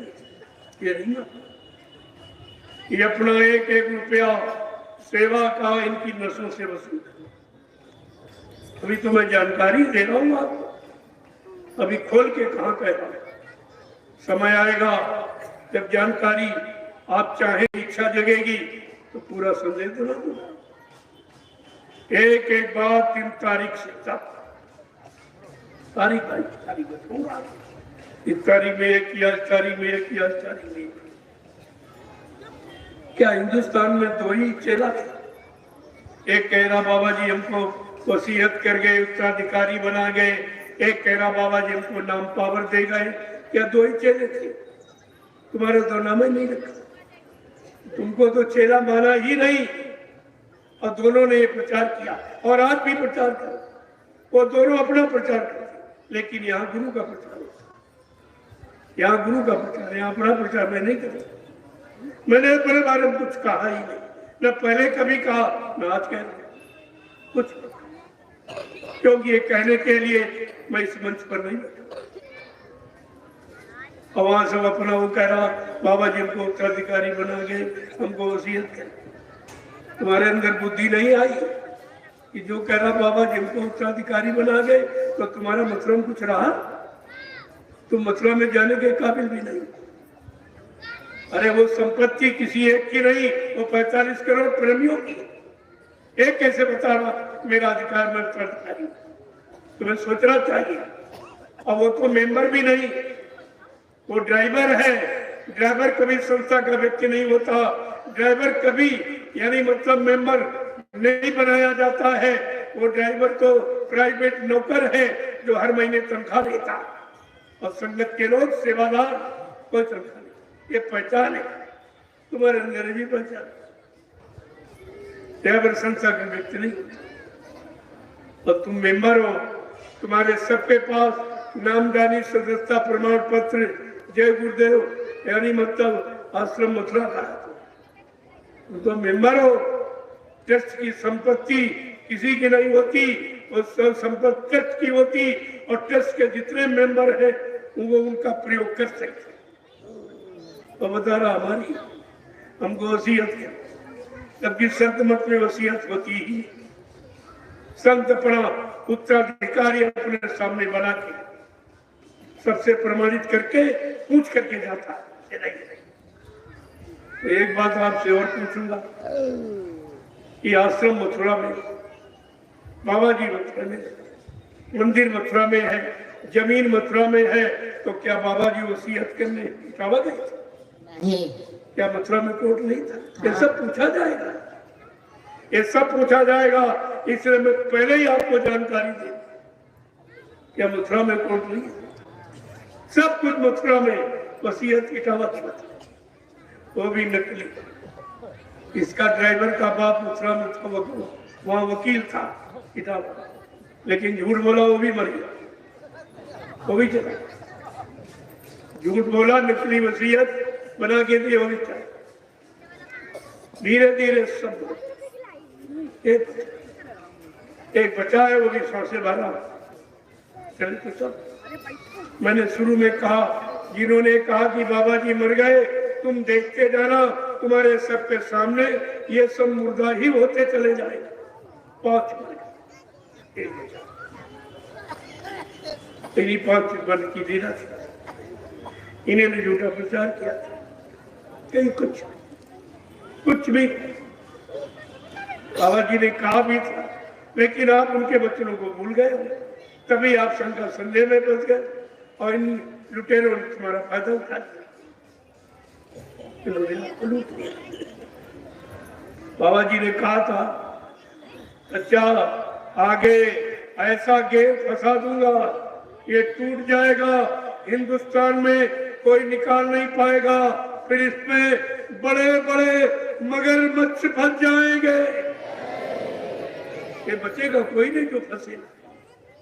इसमें 1 रुपया तो संगत का खा लिया।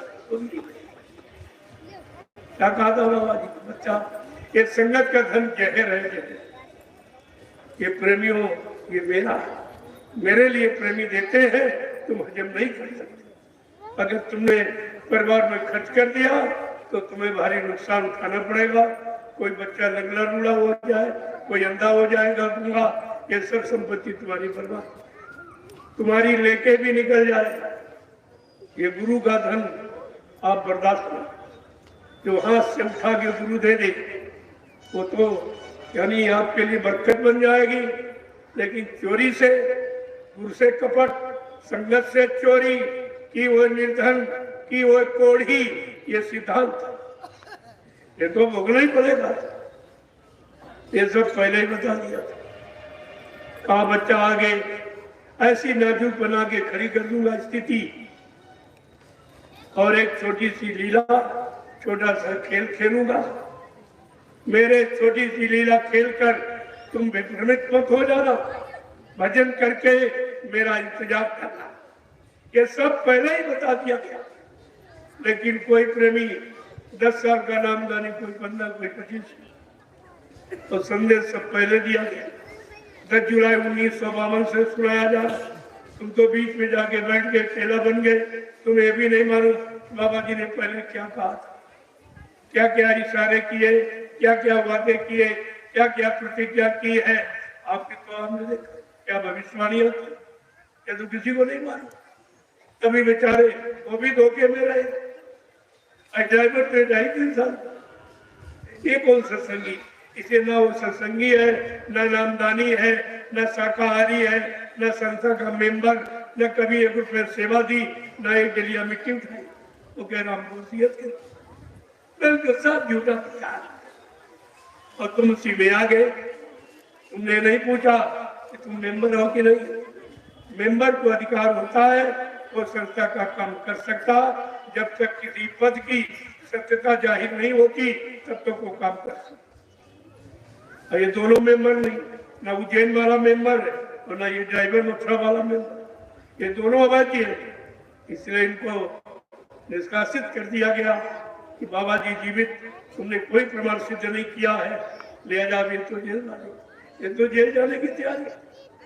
तो तुम जितनी सेवा दे रहे हो सब घूस में जा, इसी तरह जेल से बच जाए और बाबा जी को मुर्दा सिद्ध करे, कर दे सब पैसा अधिकारियों को खरीदा जा रहा, वकीलों को खरीदा जा रहा। अरे हमने कहा तुम सत्य को छिपा नहीं सकते हो, सत्य कभी पराजित होता ही नहीं। समय है तो तुम्हारी सेवाएं कहाँ जा रही है, देख तुम्हारी सब सेवाएं घूस रिश्वत में जा रही। जो अपनी सुरक्षा के लिए जो वो पुलिस कर्मचारियों को रखता है, उनको सबको दारू पिलाना, मुर्गा मीट अंडा खिलाना, सारी सेवा तुम्हारी यही जा रही। मथुरा का आश्रम बिल्कुल अपवित्र कर दिया। तब मुझे मजबूर होकर इन 3 आश्रमों का निर्माण करना। अगर वो पाक साहब निर्मल रखा गया होता तो हमें ये बनाने की क्या जरूरत, तो इतने जल्दी जिसे ने कह दिया बाबा जी जीवित, फट से मरवा दिया तो वहीं गड़वा दिया। जब खुदा जाए इतनी लाशें निकलेगी, ये सब कहाँ जाएगी, कैसे बचेगी? इसलिए मैं उनको भी सुना रहा हूं कि अभी चेत जाओ, अभी जाग जाओ। संतों के वचन कभी झूठे नहीं, संत वचन पलटत नहीं, पलट ब्रह्मांड। अगर ब्रह्म अपनी ब्रह्मांड की रचना में तब्दीली बदलाव कर सकता, लेकिन संत जो कहेंगे वो करके दिखाएंगे, उनकी जबान दस्तावेज होती। और आपको इस समय से जानकारी। दूसरी बात, एक बात और आपसे पूछो, देश का राजा प्रधानमंत्री होता है, क्या प्रधानमंत्री की गद्दी पर प्रधानमंत्री का ड्राइवर बैठ सकता है? नहीं। अरे जोर से बोलो। नहीं। क्या प्रधानमंत्री की गद्दी पर प्रधानमंत्री का ड्राइवर बैठ सकता? नहीं। बैठने दिया जाएगा? अगर जबरदस्ती बैठ जाएगा तो गद्दी की मर्यादा रहेगी या चली जाएगी? चली जाएगी। और आपने क्या किया? समर्थ गुरु की गद्दी पर ड्राइवर, वो भी शराबी, शराबी को गुरु गद्दी में बैठा। ये कितना बड़ा अन्याय, गुरु का कितना बड़ा अपमान है। और वो अपमान है तुम सहयोगी, ये सजा तुमको भी मिलेगी। अभी मौका है बचने का, बच जाओ। ये भी लास्ट वार्निंग, अंतिम चेतावनी जो आज आपको दी जा रही है। इसके बाद कोई माफी नहीं और किसी तरह की कोई सुरक्षा की व्यवस्था नहीं। इस बात का ध्यान, ये सब चीजें। दूसरी बात, नामदान कौन देता है, नामदान देने का अधिकार किसको, ये भी तुम नहीं जान पाए कि सुनाने वाला कुछ दे सकता कि देने वाला कुछ नहीं। ये पहले भी सुना था, ये उज्जैन वाला जब नामदान बाबा जी दे देते उसके बाद ये दोहराता था और आज भी दोहरा रहा, और तुम करो नामदान दे रहा। मैंने पूछा क्या भाई 5 नाम जो बाबा जी ने दिए, क्या इसके अलावा कोई 6, 7, 8वां नाम बता रहा जो तुम करो नामदान दे रहा? वो तो बाबा जी के 5 नामों को दोहरा रहा, पहले दोहराता था, तब भी दोहराता। और बाबा जी ने नामदान दिया, आपसे कोई पैसा मांगा, ये तो सारी संगत लुटे ले रहा। तुम तो गुरु के वचनों को भूल गए। अगर गुरु वचन याद रहते तो कोई तुम्हारे से एक नया पैसा छीन नहीं सकता, जबरदस्ती नहीं ले सकता और कहीं बुरी जगह लगा नहीं सकता और आपको उसका पूरा भोग नहीं भोगना पड़ता। आपने तो सब कुछ किया और अभी कर रहे हो, अभी तुम्हारी समझ में नहीं आ रहा। ये संतों का दरबार है, यहाँ से सत्य ही प्रकाशित किया जाए।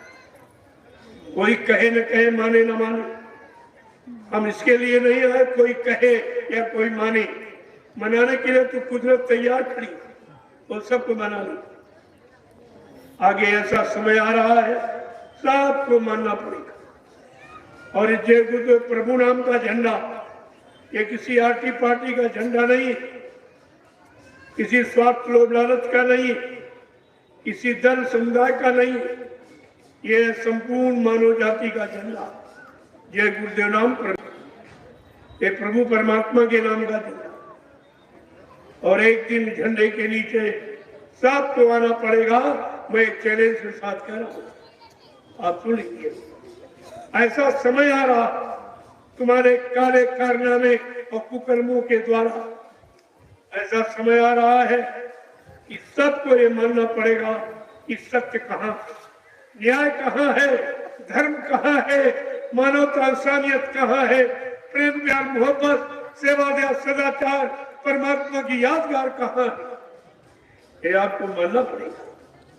और इसकी सबको जरूरत है। और ये कहीं नहीं, चाहे राजनीति में राजनीतिकों के पास चले जाओ और चाहे स्वार्थी लोभी लालची दाम दक्षिणा लेने वाले महात्माओं के पास चले जाओ, ये आपको कहीं नहीं मिलेगा। इसलिए समय की चीज है, समय से ले लो, ये बात में आपको पछताना पड़ेगा।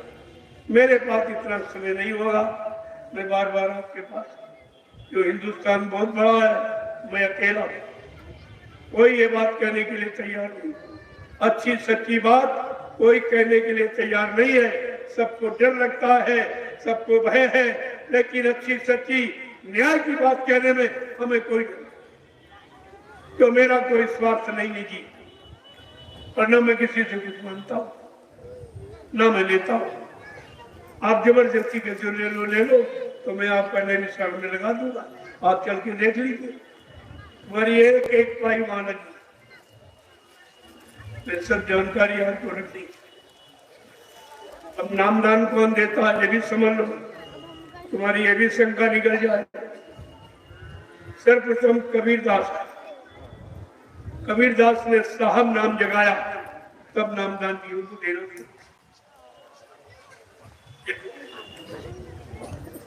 गुरु नानक देव जी महाराज ने वाहे गुरु नाम जगाया, तब जीवों को नामदान दिया।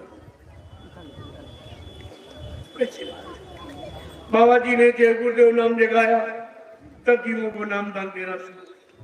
मैं उज्जैन जाकर इससे कहा, अरे तू भी नाम जगा ले और नाम दे, तेरा भी मान लिया, लेकिन जो संत मत की मर्यादा उसके अनुसार तुझे चलना पड़ेगा। 4 अप्रैल 2005 तारीखें नोट करो, कोई नहीं बताएगा। 4 अप्रैल 2005 को बिहार से एक प्रेमी आया, उसने कहा स्वामी जी महाराज हमारे पिताजी नामदान दे रहे। कहते स्वामी जी का आदेश। तुरंत हस्तलिखित पत्र भारत की समस्त संगतों को बाबा जी ने भेजा कि मैंने हिंदुस्तान में किसी को भी नामदान देने का कोई अधिकार नहीं दिया, न हमारी कोई अभी ऐसी मौज। नामदान कौन देगा? तो 7 जन्म आगे 7 जन्म पीछे जीवों के पाप कर्मों को धोना जानता, तो ये किसी की बस की बात नहीं पड़ी। अगर गुरु के वचन याद होते तो झूठ बोलने वाले के पीछे आप कभी नहीं मानते इसकी बात। और इसी ने बाबा जी को 4 अप्रैल 2005 से भोजन में स्लो पॉइजन जहर देना शुरू किया। आवाज कह रहा बाबा जी को नाम पावर, इस हत्यारे को नाम पावर।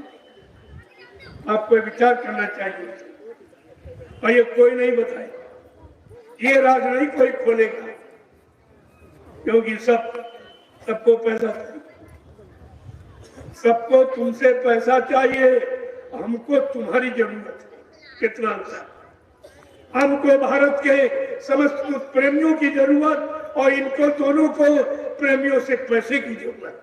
बहुत अंतर, हमारे इनमें बहुत अंतर। आपको ये बात समझनी चाहिए।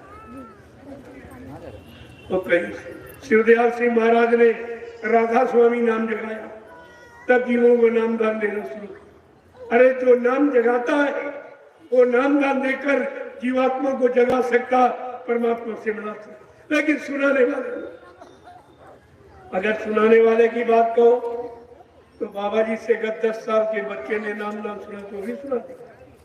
क्या वो 10 साल का बच्चा कुछ दे भी सकता है? सुनाने वाले नहीं, जिसने नाम को जगाया तो आपको दे सकता है, आपकी जीवात्मा को जगा सकता है। ये सुनाने वाले बच्चे, ये सब झूठा बच्चा। इनसे बचने की कोशिश करो और इनसे पूछो कि बाबा जी ने कहा कि मैं सज्जू को लाऊंगा, कलजू भगाऊंगा, क्या तुम कर सकते हो? जो कहते हो बाबा जी हमको नाम पावर दे गए, तो पावर तो सब काम करेगा। क्या तुम सज्जू को ला सकते हो, कलजू भगा सकते हो? क्या तुम सबको न्याय सुरक्षा रोजी रोटी खिला सकते हो? क्या तुम जीवात्मा को जगा सकते हो, परमात्मा से मिला सकते हो? ये काम तुम्हारे बस का, आपकी समझ में आ जाएगा ये झूठा है कि सच्चा है। लेकिन तुम पूछोगे तो तुम्हें कुछ मालूम नहीं। अगर गुरु बच्चों को याद रखे होते तो आज तुम सबसे प्रश्नोत्तर कर सकते थे। ऐसा झूठ क्यों कहे? क्योंकि बाबा जी ने ये सब कहा, पहले सब कहा था कि बच्चा मैं किस काम के लिए आया हूं, ये भी बताया, और कहां से आया हूं और क्यों आया हूं। कहा हम आए वही देश से जहां तुम्हारा धाम, और तुम सबको घर पहुंचाना ये हमारा काम है। उन्होंने अपना काम भी बता दिया। तो इनसे पूछो, क्या तुम हमको हमारे निधाम पहुंचा सकते हो हमारी दीवार? अभी 2 मिनट में रात खुल जाए कि सच्चाई क्या कैसा असली नगरी से पता चला। लेकिन तुम पूछो कैसे, तुम्हें गुरु के वचन नहीं मालूम, तुमने सत्संग वचनों को सवाल के नहीं रखा। बाबा जी ने आपसे क्या कहा था? मेरे सत्संग को वचनों को बच्चा ऐसे संभाल के जैसे रखना जैसे रुपए पैसे सोने चांदी हीरे जवाहरात को लोग गांठ में बांध के रखते। अगर मेरे वचनों को कहीं भुला दिया तो मेरी दुआ और दया के भंडार से तुम करोड़ों को पीछे चले जाओ। और तुम्हारे लिए गुरु भूल गए, चेलों में पड़ गए। अरे गुरु का काम अकेला कोई नहीं। बाबा जी ने क्या कहा? जो मैं करूं उसे कभी मत करना, जो मैं कहूं वो करना। ये सब भूल गए। ये दोनों वही कर रहे जो गुरु कर रहा। अब ये भूल गए कि गुरु महाराज ने क्या कहा था? जो मैं करूं उसे कभी मत करना, जो मैं कहूं वो करना। क्योंकि जो मैं करूंगा तुम्हारे उसका नहीं। लेकिन ये सब वही कह रहे, वही बता रहे साफ के साथ। तो आपको ये विचार करना चाहिए। कार्यक्रम मेरा तो पीलीभीत यहाँ वार्षिक होता है, तो मैंने एक दिन वो पढ़ा था आपको, इसलिए आप क्या हो गया। अब मैं पीलीभीत के लिए रवाना होगा, क्योंकि वह 5 दिन का मकर संक्रांति का राष्ट्रीय कार्यक्रम बहुत बड़ा, बहुत समय से पहुंच जाऊंगा, क्योंकि सुबह यात्रा निकलेगी उसकी तैयारी। और ये मंच वहां जाएगा, लगाए ये साउंड लाइट यहाँ लगा, यहाँ से पड़ेंगे, वहां लगेंगे, समय लगेगा। फिर कभी मौका मिलेगा तो आप सबका दर्शन करूंगा, आपको प्रणाम करूंगा और महाप्रसाद, और आपसे कुछ नहीं। ये भीख मांगना मेरा काम नहीं है। मेरे गुरु ने मुझे भिखारी नहीं बनाया। नाम डाल दिया, कहा जल्दी से नाम को जगा लो, आत्मा जगाओ। इसकी आत्मा जाग जाएगी। उस महात्मा के कदमों में हिंदुस्तान के लोग अपनी सारी सेवाओं को न्यौछावर कर, सारा धंधोलन न्यौछावर कर। ये संत मत, सहनसा मत, ये भिखारियों का मत नहीं। इन लोगों ने बदला तब भिखारी बने, सेवा दो, सामान दो, सम्मान दो, यही कर। भगवान तो ये रहे, भगवान के बारे में इनका कोई विचार। तो आपको भगवान चाहिए कि सामान सम्मान देने वाला, लेने वाला चाहिए, भगवान से मिलाने वाला चाहिए कि सामान सेवा और मान अधिकार लेने वाला चाहिए। तुमने ये अभी तक यही निर्णय नहीं ले पाए कि हम उनको भगवान से मिलाने वाला गुरु चाहिए। अगर ये आपकी मांग होती तो इतना बड़ा धोखा आपने। जय गुरुदेव। प्रेमियों, ये जन जागृत का संदेश आपको जगाया जाए तो आप स्वार्थ, लोभ, लालच की निद्रा में सो गए, गुरु को नहीं पहचान पाए, नहीं समझ पाए। और बिना गुरु के भगवान राम ने कोई काम नहीं, बिना गुरु के कृष्ण भगवान ने कोई काम नहीं। भगवान को भी काम करने के लिए गुरु की आवश्यकता पड़ी। और ये कलयुग के स्वार्थी, लोभी, लालची, ये गुरु की मर्यादा से बहुत दूर। इनको गुरु चाहिए नहीं, तभी तो कहते गुरु मर गया। इसका मतलब इनको गुरु नहीं चाहिए। और बगैर गुरु के कुछ हो नहीं सकता। गुरु माने जानकार। गुरु कोई जात पात का, कोई बेताड़ी बाल का, कोई लाल पीला कपड़े पहनने का नाम गुरु नहीं। गु माने अंधकार, गु माने प्रकाश। जो अंधकार से प्रकाश की तरफ, अधर्म से धर्म की तरफ, पाप से पुण्य की तरफ, झूठ से सत्य की तरफ, दानवता से मानवता की तरफ सब जीवों को जगा के ला के खड़ा कर दे, ऐसी चेतन शक्ति को मृत्युलोक मंडल में गुरु कहते। प्रेमियों, ये गुरु की पहचान, गुरु की परिभाषा है, और आपने इस पर कोई ध्यान नहीं दिया। इसीलिए गुरुओं की संख्या बढ़ गई। दाढ़ी बार रख लिया, लाल पीला कपड़ा पहन, सब बेचारे धोखे में। गुरु आंतरिक ज्ञान का विषय, आंतरिक ज्ञान की पहचान, आत्मा की पहचान आत्मभेदी और आत्मज्ञानी को गुरु कहते हैं। ये शरीर के भी जानकार, शरीर को सुख शांति देने वाले भी नहीं, ये तो किसी धर्म के गुरु। लेकिन आपको सत्संग वचन याद नहीं रहे, बुला दिया तो आप शंका में चले गए। एक एक वचन को याद करो, सुबह शाम बैठ के भजो। 8 घंटे खेती, दुकान, दफ्तर, बिजली, व्यापार, मजदूर, एक परिवार, बाल बच्चों के पालन पोषण के लिए सच्चाई ईमानदारी से करो और शाम को आओ तो अपने बाल बच्चों की खिदमत से आए गए का सत्कार करो। ये गृहस्थी धर्म है। जब कोई काम घर गृहस्थी परिवार करना हो तो भोजन के पहले, शाम सोने के पहले, भोजन के पहले 1 घंटा भगवान का सच्चा भजन आत्मा से, 1 घंटा खुदा की इबादत रूह से करो।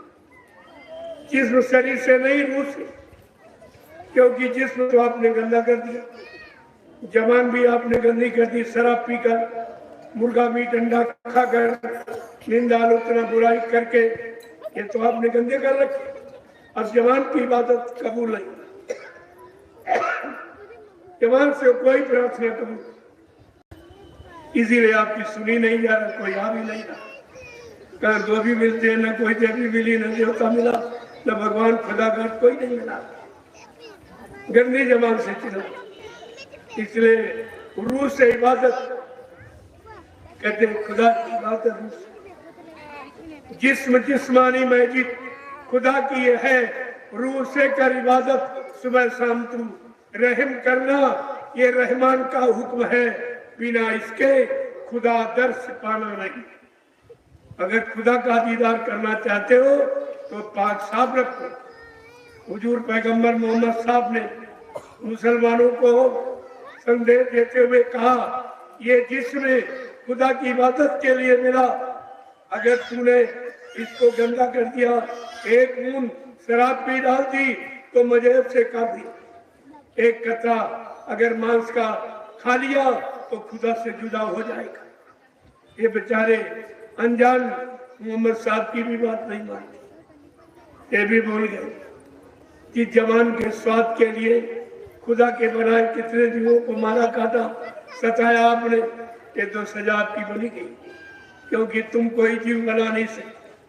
जब बना नहीं सकते तो बिगाड़ने का अधिकार किसने आपको दिया? ये काम तुम्हारा नहीं। खुदा ने कहा, मेरी खिलकत, मेरा जलसा, मेरा तमाशा। और पानी मान में कितने मुर्गे मारे, कितने बकरे काटे, कितनी मछली मारी, कितने मासूम बच्चों की हत्या किए हुए बैठे हो। बोलो, तुमको एक क्षमा मिलेगा? तुम्हारा अपराध कोई माफ करेगा? आज बच्चे क्यों नहीं हो रहे जिनके इन्होंने बहुत गर्भपात कराया, तमाम बच्चों की हत्या की, तो बच्चे का कोटा इनका खत्म। अब नहीं, एक डॉक्टर वैद्य बच्चे नहीं दे सकते, तुम कितना प्रयास करो नहीं। हाँ, संतों की दया हो जाए, उनकी मौज हो जाए तो कुछ हो सकता है, और ये काम तुम्हारा कोई नहीं करता। तुमने सब किया, बिना किए का नहीं मिलता। कितने तुमने बच्चे जो बेचारे संसार में आ ही नहीं पाए, तुमने पेट नहीं मरा। तुम माँ हो की डायन, औलाद सबसे ज्यादा प्यारी होती, तुमने औलाद के प्रति कोई दया नहीं, कोई रहम नहीं, कोई प्रेम नहीं। ये बात याद रखना। भ्रूण हत्या ये सबसे बड़ी हत्या होता, इसको कोई बात नहीं। यहाँ 2, 3, 4 रोज बच्चे, इनके आगे बच्चे नहीं, तुम काम इनका पूरा अब नहीं मिलेगी। आप इतना प्रयास तुमने सब किया है, ये किए की सजा है, ये अपराध है, इसको कोई बात नहीं। जय गुरुदेव, जय गुरुदेव, जय गुरुदेव, जय गुरुदेव। नाम किसका? प्रभु का। जय गुरुदेव। नाम किसका? प्रभु का। जय गुरुदेव नाम किसका? प्रभु का। प्रभु का प्यारा नाम। जय गुरुदेव। अब आप लोग खड़े हो जाओ, खड़े हो जाओ प्रभु। अभी देर से आप देखो उतना सुने जितना याद है। मैं तो 5-6 घंटे बता तब आपने बुला दिया, तो अब समय ना हमारा खराब करेंगे ना, उतना बताएंगे जितना याद रहे और आप उसका लाभ पा जाए। जो चीज लाभ के लिए दी जा रही है, अगर सुनाने में समय चला जाएगा तो आप भूलते चले जाओगे, कोई मतलब नहीं। अब आपसे लोगों की इच्छा है थोड़ा मिले, मैं भी आपका दर्शन करना चाहूँ। ये बार बार अवसर नहीं मिलेगा, हिंदुस्तान बहुत बड़ा है, मुझे सब जगह जाना। अभी पीलीभीत, इसके बाद कुशीनगर, इसके बाद होली, उसी दिवस का फिर पीलीभीत में होगा। इसके बाद हो सकता है मैं भारत का बाबा जय गुरुदेव की वाणी तब दिखाई पड़ी है, ये सब देखने को मिलेगी। जो जो पहले कहा गया या आज आपके सामने कहा जा रहा, इसको नोट कर लो, ये सब करके दिखाया है। ये भाषण स्क्रिप्ट प्रवचन नहीं है, ये भविष्य की जानकारी, ताकि आप कोई ये न कह सके कि हमको बाबा जी ने बताया नहीं, हमको जानकारी दी नहीं, हम समय से जानकर खड़े हो जाते, अच्छे सच्चे ईमानदार चरित्रवान शाकाहारी बन जाते। तो इसीलिए आपको ये समय का संदेश। जय गुरुदेव। खड़े हो जाओ, मैं एक एक प्रेमी का दर्शन करूंगा, सबको प्रणाम करूंगा और ये महाप्रसाद जो नैमिषारण की पावन पवित्र भूमि से बना के ले आया हूँ आपके दुख तकलीफ दूर करने का। इसके बदले आपसे कुछ लिया नहीं, जो स्वेच्छा से आप देते हो भाई हमारा न क्या हमारा क्या,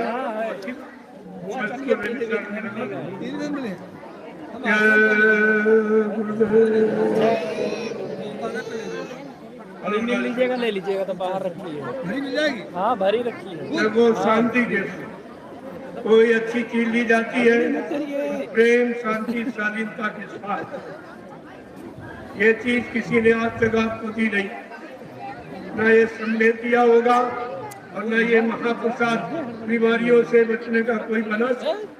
महाप्रसाद बनाया जाता, खरीदा नहीं जाता, वो बनाने की शक्ति किसी में नहीं। यही तो पहचान, सच्चा कौन है, झूठा कौन, असली कौन, नकली कौन, ये सब पहचान आपके सामने अभी हो ही जा रही। जब तुम्हारा काम कोई न करे, जिनको पूछते हो मानते हो, हमारे आलोचना नहीं, जब भी तुम्हारी मुसीबत पर काम ना आवे तब अंत में आप ये गुरुदेव नाम से काम दे। इसमें कोई दान दक्षिणा नहीं देंगे, काम नहीं। क्या करेंगे कि हम जो इलायची दाना राम दाना आपको दे रहे हैं, एक दाना मुंह में डाला, उसके जो बेहोश पड़ा हो बीमार, डॉक्टर ने जवाब दे दिया ठीक नहीं, दवा भी काम न कर रही हो और जिनको पूछते मानते सबको देंगे। जब कोई तुम्हारा काम कहीं से न करे तो आप जय गुरुदेव नाम से काम लेना, आपको सच्चाई का पता चल जाएगा। वो बीमार व्यक्ति जो बेहोश पड़ा, दवा ने काम नहीं किया, डॉक्टर ने काम नहीं किया, आप उसके मुंह में इलायची दाना डालना और उसके कान पर अपना मुंह लगाना और 10 बार जय गुरुदेव प्रभु नाम बोलो, जय गुरुदेव प्रभु का नाम बोलो, जय गुरुदेव प्रभु का नाम बोलो। जब आप ये नाम बोलोगे वो बेहोश व्यक्ति आँख खोलेगा, आँख खोल देगा। आप उससे पूछना मैंने तुम्हारे कान में जय गुरुदेव प्रभु नाम का बोला, तुमने कुछ देखा सुना? इसने बाबा जी को कभी न देखा, वो बताएगा कि मैंने सफेद भेद का एक महात्मा देखा, वो सब बता देगा। आपको पता चल जाए कि असली कौन, बचाने वाला कौन, मदद करने वाला इस कलयुग में कौन, ये सब जानकारी आपके सामने दी जाए। अगर ये लाभ मिला हो तो इतने लोग कैसे आगे निकल जाओ, जगह नहीं है। ये नैया से आए, कोई बिहार से, कोई मुंबई से, कोई महाराष्ट्र, कोई जयपुर से, यानी सब कोई हरियाणा पंजाब से आया, कोई हरिद्वार, एक जगह से नहीं। और ये सब जा रहे हैं पीलीभीत मकर संक्रांति का कार्यक्रम 5 दिन वहाँ लगातार आध्यात्मिक संदेश होगा। जो लोग सुनना चाहते हैं आप चलिए, समय के संदेश को सुन लीजिए। ये आपको कहीं सुनने को नहीं, ये कोई नहीं आपको बताएगा। चलिए आप चलिए सुन लीजिए। समय आगे खराब है, उससे बचने का तुम्हारे पास कोई उपाय नहीं। जय गुरुदेव। लोगों, पुलिस कर्मचारी अधिकारी, मैंने तुम्हारे लिए जो किया हिंदुस्तान में किसी ने नहीं। बरकत देना पूरे हिंदुस्तान में पुलिस कर्मचारी अधिकारियों को, डीएम एसडीएम सब मैं बरकत देता हूँ। ये काम कोई नहीं। मैं जानता हूँ कि जितनी तनख्वाह आपको मिलती है उसमें आपका गुजारा नहीं। अच्छे स्कूलों में बच्चों को पढ़ा नहीं सकते हो, अच्छा मकान बना नहीं सकते हो, अच्छे पर्यावरण में शादी ब्याह बाल बच्चों की नहीं कर सकते हो। मुझे सब मालूम है। मैं पूरे हिंदुस्तान में घूमता हूँ और आपका दुखड़ा, आपका रोना सुनता हूँ, ऐसे नहीं। तो मैं आपको बरकत और महाप्रसाद दूंगा, बोलो, जो हिंदुस्तान में कोई नहीं देगा। कोई, मैंने केवल आपके लिए कहा, ये बात किसी ने नहीं कही हिंदुस्तान राजनेताओं के सामने। मैंने कहा पुलिस कर्मचारी अधिकारी जो 24 घंटे ड्यूटी करता है, आप तनख्वाह 8 घंटे के देते हो, ये कौन सा तुम्हारा कानून है? यहाँ अगर कोई मजदूर किसी मिल फैक्ट्री में, यानी मतलब अगर ओवर ड्यूटी देता है तो डबल तनख्वाह मिलती है और तुम्हारी कोई छुट्टी नहीं। परिवार से, बाल बच्चों से मिलने की, शादी ब्याह में जाने की, पर्व त्योहार में लोग विदेश से आते अपने गांव घर बाल बच्चों, लेकिन तुम नहीं करी और तनख्वाह 8 घंटे की मिलती। ये कौन सा न्याय है? इसकी टिप्पणी किसी ने नहीं की तो मैं बराबर लिख करके मुख्यमंत्री, प्रधानमंत्री, राष्ट्रपति, राज्यपाल सब, लेकिन इस पर किसी ने कुछ, चलो आज नहीं तो कल आपको कहना, हमारी दूरदर्शी करके दिखाएगी। ये सब व्यवस्था सबके लिए, कोई बचेगा नहीं जिसको काम के अनुसार, समय के अनुसार तनख्वाह वेतन न मिले। दूरदर्शी वो काम करेगी जो 70 साल की आजादी में किसी ने नहीं किया। जय गुरुदेव, जय गुरुदेव, जय गुरुदेव। नाम किसका? प्रभु का प्यारा नाम। सतयुग कौन लाएंगे? विश्व में शांति कौन लाएंगे? जन जन में प्रेम कौन लाएंगे? प्रेमियों, ये भी नोट कर लो, ये काम किसी के बस का नहीं। जय गुरुदेव, जय गुरुदेव। अब आप लोग लाइन से खड़े हो जाओ और ये समय का आपत्ति, मुसीबत, बीमारी से बचाने का महाप्रसाद ले लो, जो हिंदुस्तान में न किसी ने कभी दिया, न आज कोई दे रहा, न आगे कोई दे सकेगा। इसके बदले आपको कुछ नहीं। ये तो दरबारी है सर, ये दुकान नहीं है जो पैसे से सामान। ये दरबार, दरबार दुकान में यही अंतर। लोग दरबार की नकल करते हैं लेकिन अकल नहीं उनके पास कि दरबार का काम क्या है। या तुम्हारे बस का दरबार? दरबार में सच्चे सदगुरु के दुख दर्द मिटाए जाते हैं। दुनिया के सताए लोग जहां सीने से लगाए जाते हैं। जय गुरुदेव।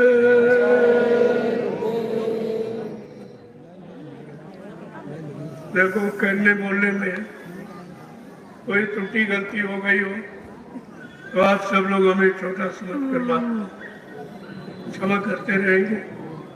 फिर कभी मौका मिलेगा आपके दर्शन करूंगा और आपको ये महत्व जो हिंदुस्तान में न कोई देता है न कोई बना सकता, ये सब नहीं बना सकते।